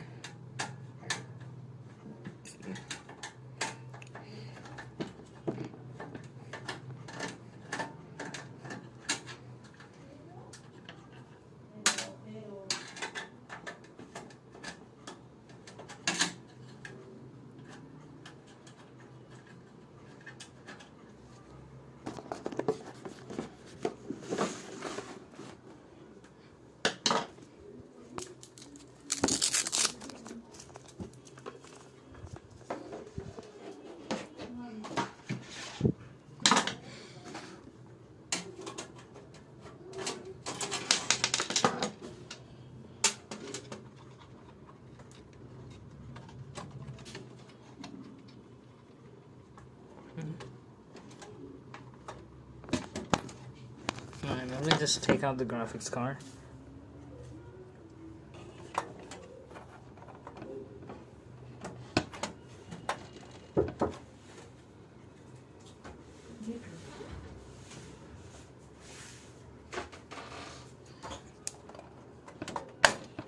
Oh.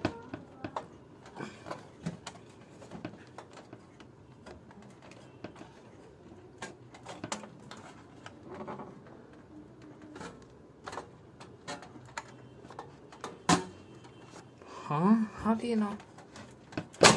Okay, there we go. Oh.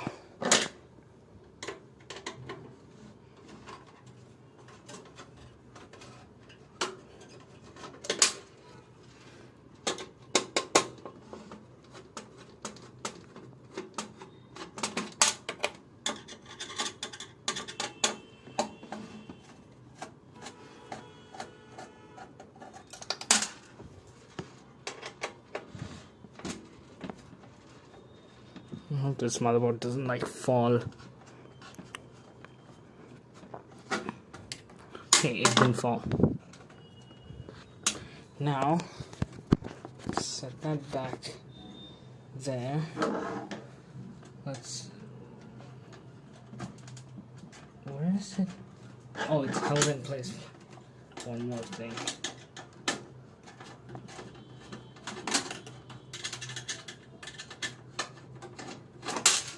Right.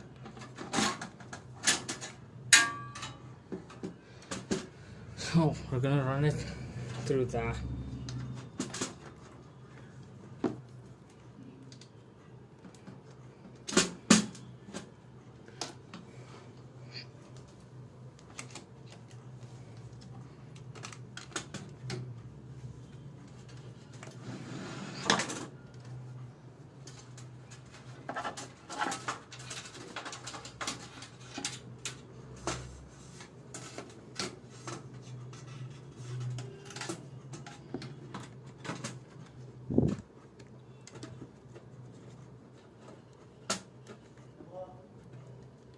Alright, that's in.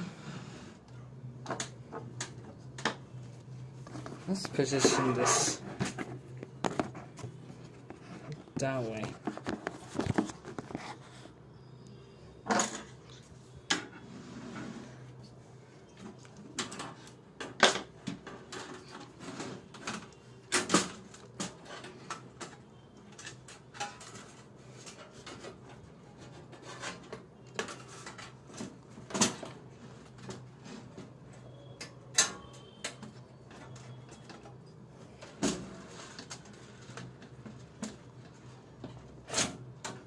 I think it's better to lay the computer down for this.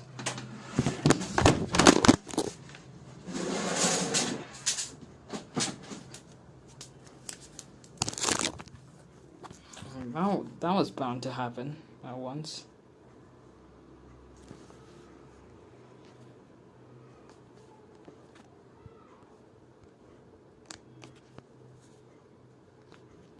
Alright. Luckily it didn't crack. Let's get a more stable box next time.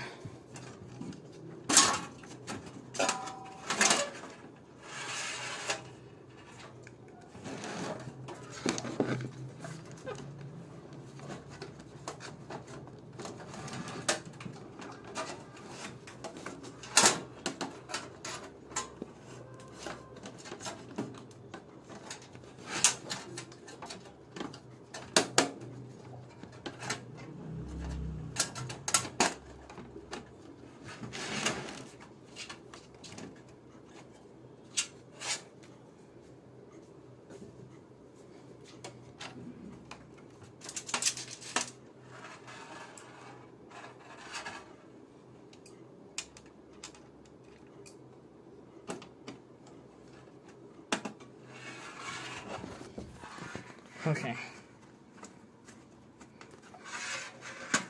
Screw this again. One more time.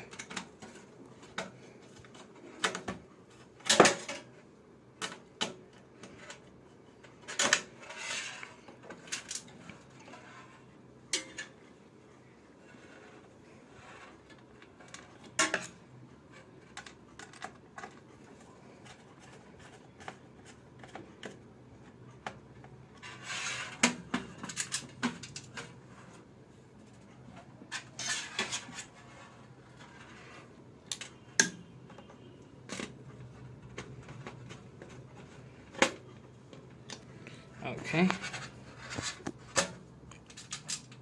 So that one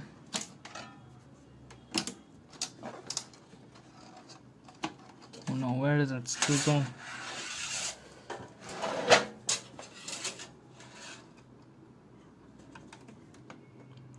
Oh, you've got to be kidding me.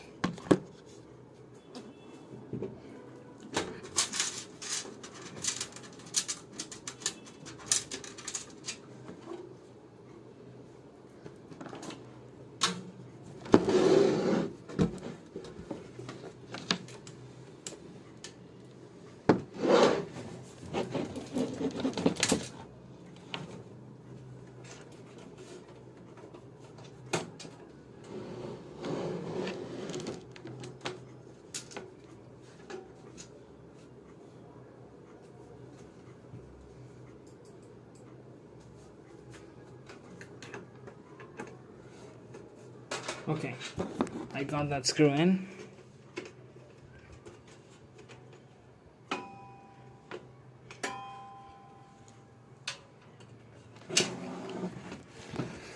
Okay. We've been live for what, 2.5 hours?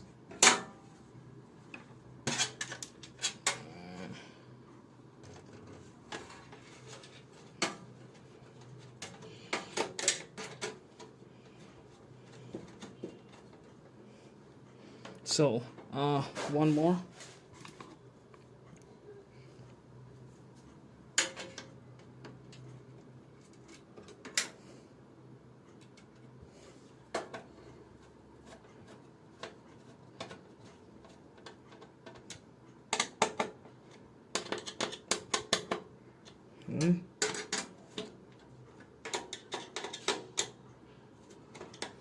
Okay. Tight and then tight. So 1, 2, 3, 4, 5, 6, 7. Oh my god.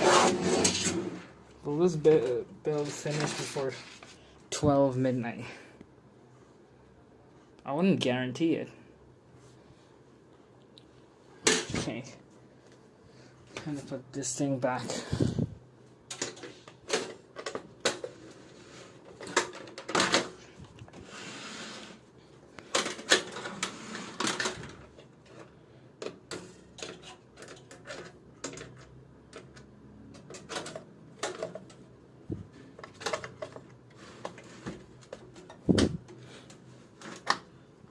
Okay, that's in.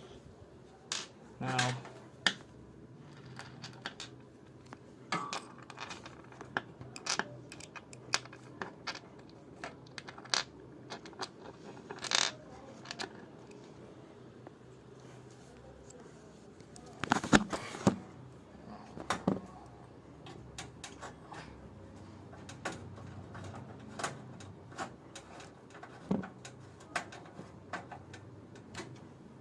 okay, install the graphics card.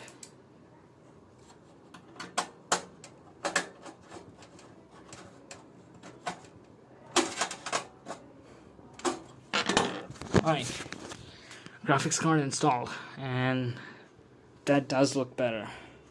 We still have to do something about these cables. And now let's start wiring all the front panel garbage. So, let's start with the USB 2. This thing goes through here.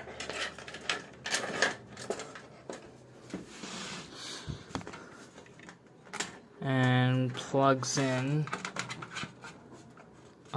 so like that.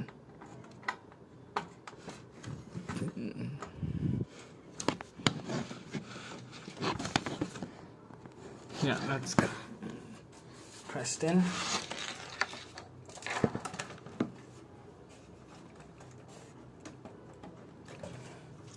Yeah, that's in right there. Whew. Let's just double check. That's in. Next, the power switches. Oh boy. You know what? Let's just sit down. Let's just make some space. And let's just sit down.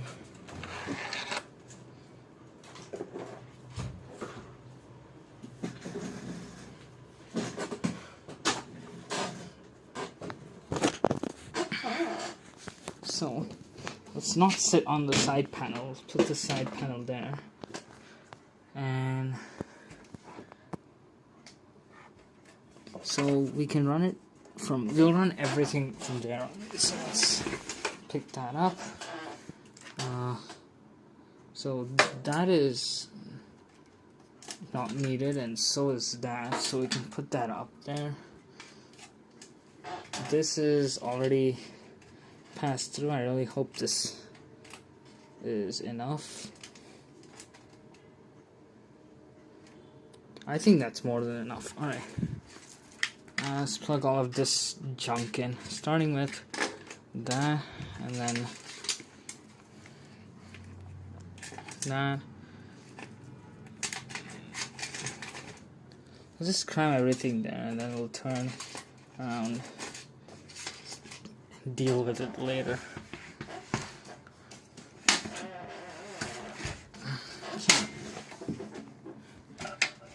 Let's put it down.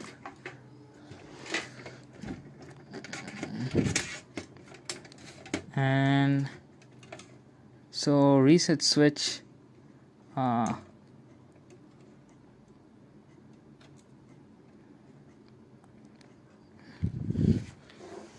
where is the manual? The fuck is the manual? I don't have time for this. There we go. So, studying this carefully, right here, is the reset switch. So ground goes on the left, and I think white is ground, and so it'll go like that. Yeah, there we go. Then we have hard drive LED negative, hard LED positive.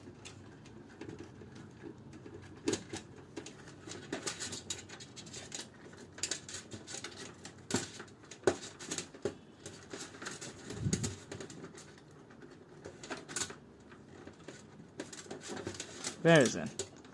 Okay, no, we'll do power switch. So power switch goes like this, right?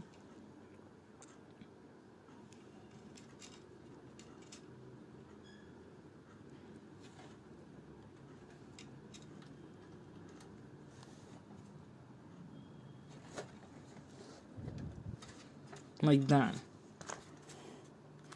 But that wouldn't be correct. So let's just do everything upright. Either way, it doesn't matter. It's just closing a circuit. So then, power LED plus, power LED minus. So power LED, that's LED. So power LED plus, power LED minus. So power LED plus, so that is green, this guy. That goes far right. So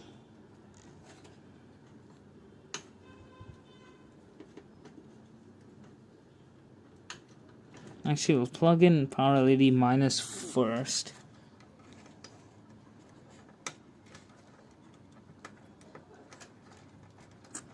And then power LED plus.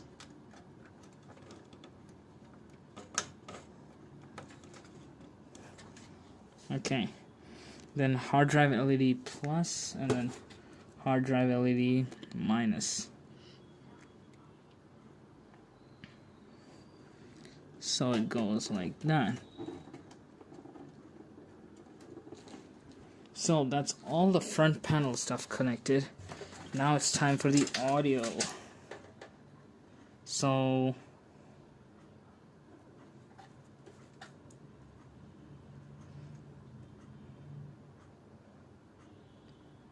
I don't know which one goes where.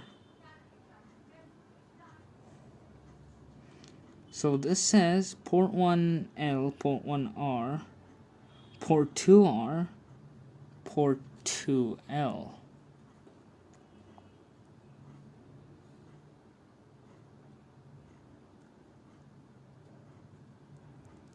That makes no sense. Where is it? Yeah, there. I have no idea what that says.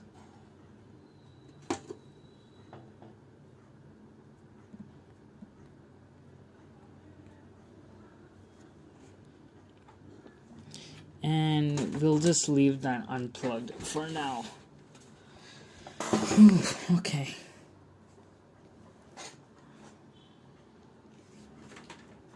Just made a huge mess here.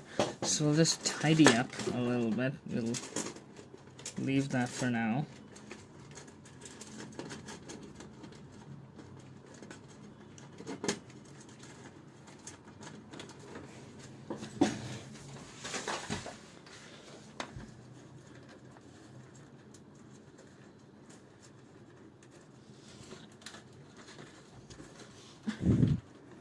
So that will go there, and then that'll leave there. But I think this is in a good enough state to power on.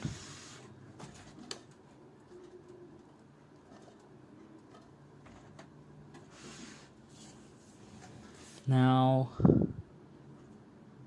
yeah, I think we're ready to power this on. I think everything is done.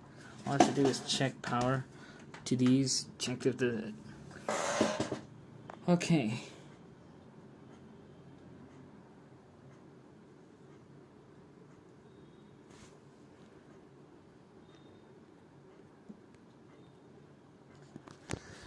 Alright, time to plug everything in.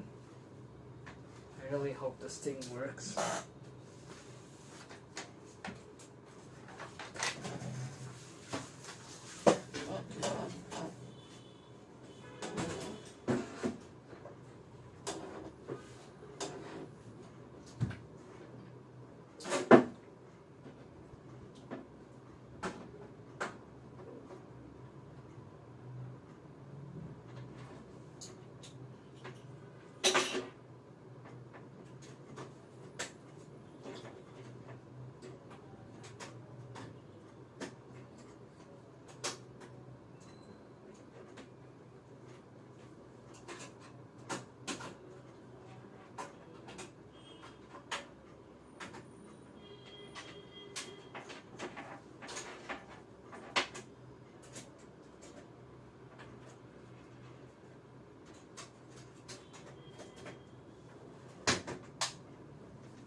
Okay.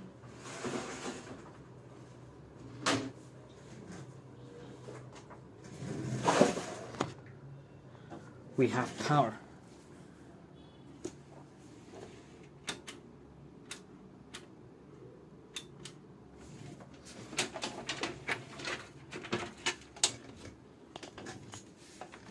Okay. 3, 2, 1.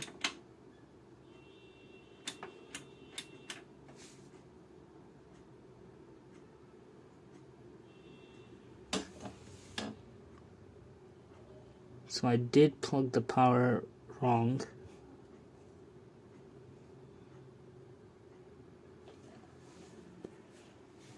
So let's power it off.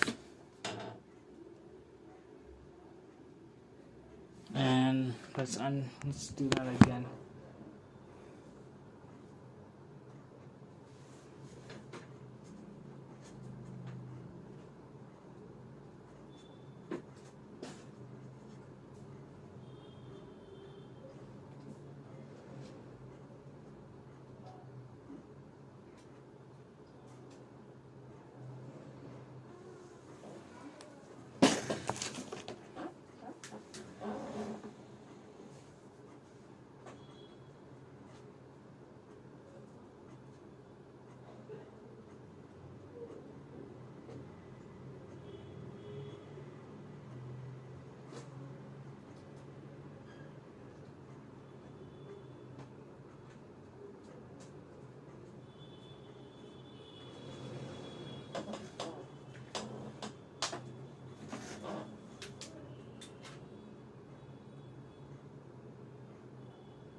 That's interesting.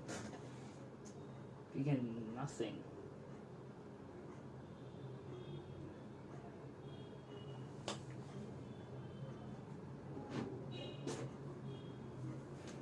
Let's try shorting those two pins.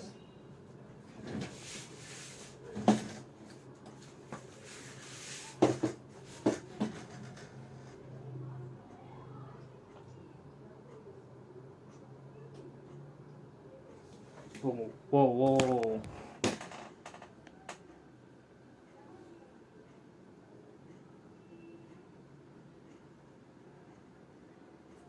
It's spinning. I don't know what it did. It's spinning. No way.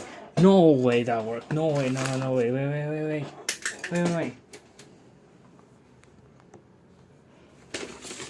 Oh my god. No way. No way.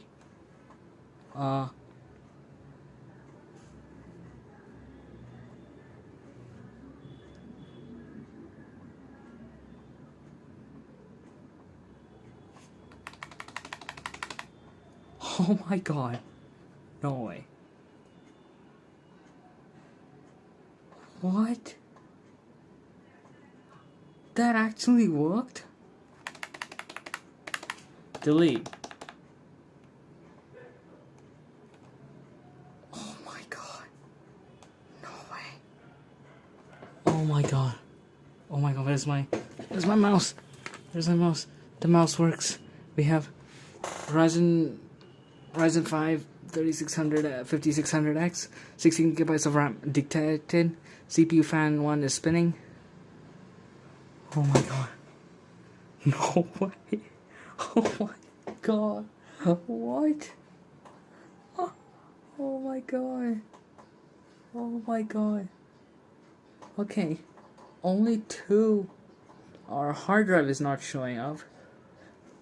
That's because I didn't plug in the power cable for the hard drive, but those 2 are showing up. Oh my god. No way. No way. No way. No fucking way. We go. Would it be advanced mode? Okay. So CPU is already at 52 degrees, which is actually I think that's fine. Core volt 1.1, frequency 3.7 gigahertz. You know, I'm so excited. F10. Wait, we don't have an operating system. Never mind.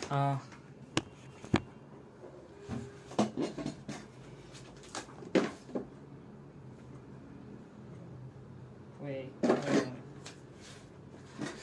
That actually worked. What? I'm like, surely, no way this works. No way it actually works. That worked. All I have to do is plug in the SATA.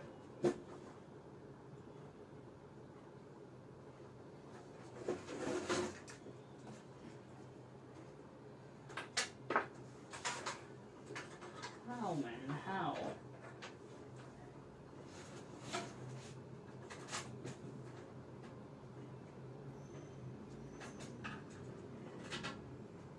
I'm so tempted to just boot my old OS on this and see what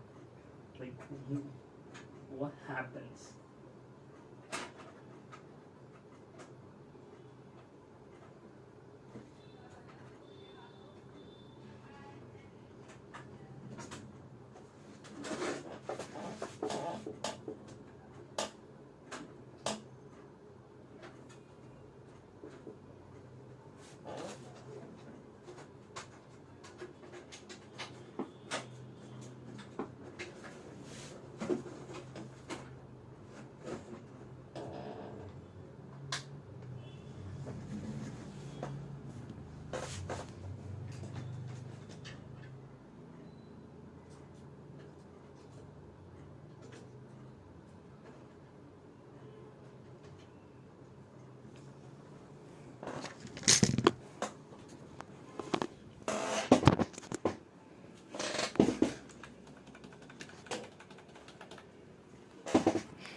how did this work first try? Like, so many things went horribly wrong. But okay, Seda is showing up. Oh my god. Okay.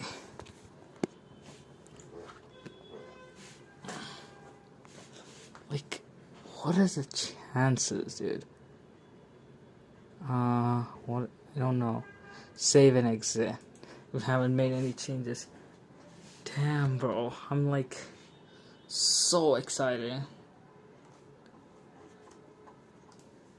Like, it's quiet. I didn't notice it turn on until I heard the fan. Okay. This is my old OS. And nope, it's not. Okay, it is spinning.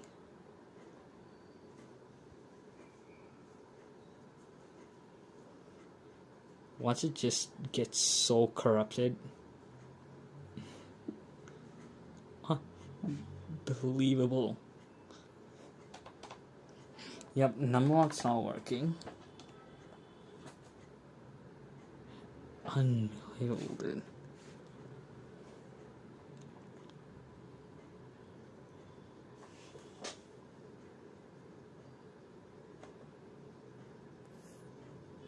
Okay, it's going through some stuff, but obviously this is not for that. Let's power it off. Let's wait for this stuff to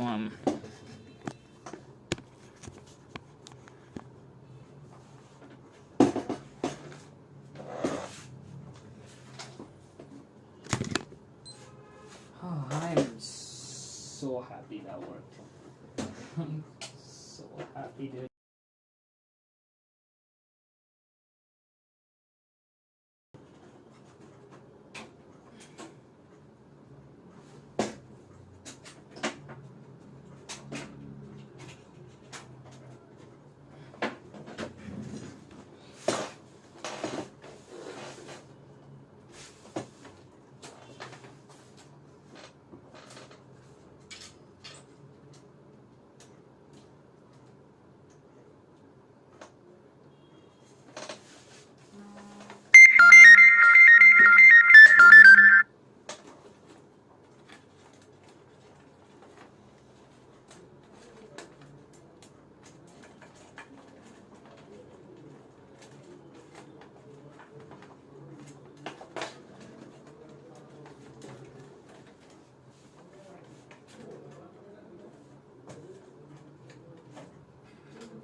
No fucking way it actually worked. Oh my god, I'm so happy, dude.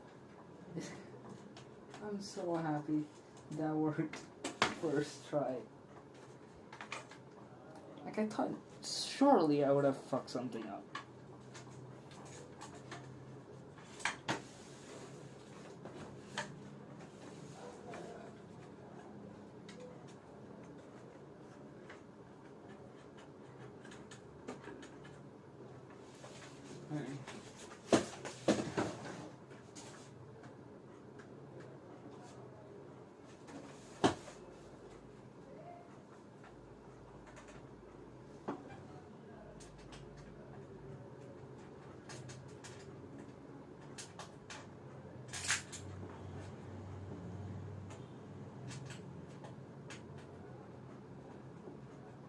Okay, so I think first boot up, it was doing memory training, and it did turn on, and I just didn't notice. But then I saw that BIOS screen, dude, I was so happy.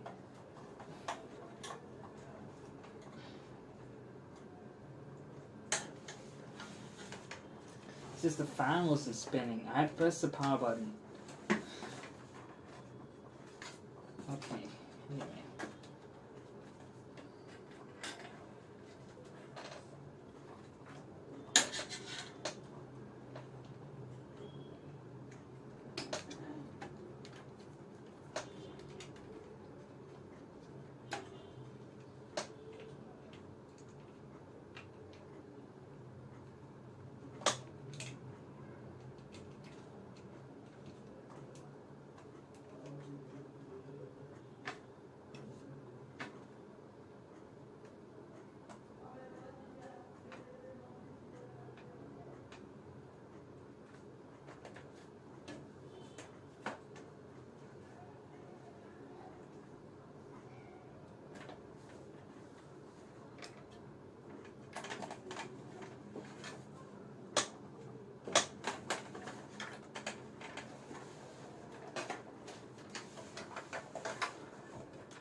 I think I'm going to end it here.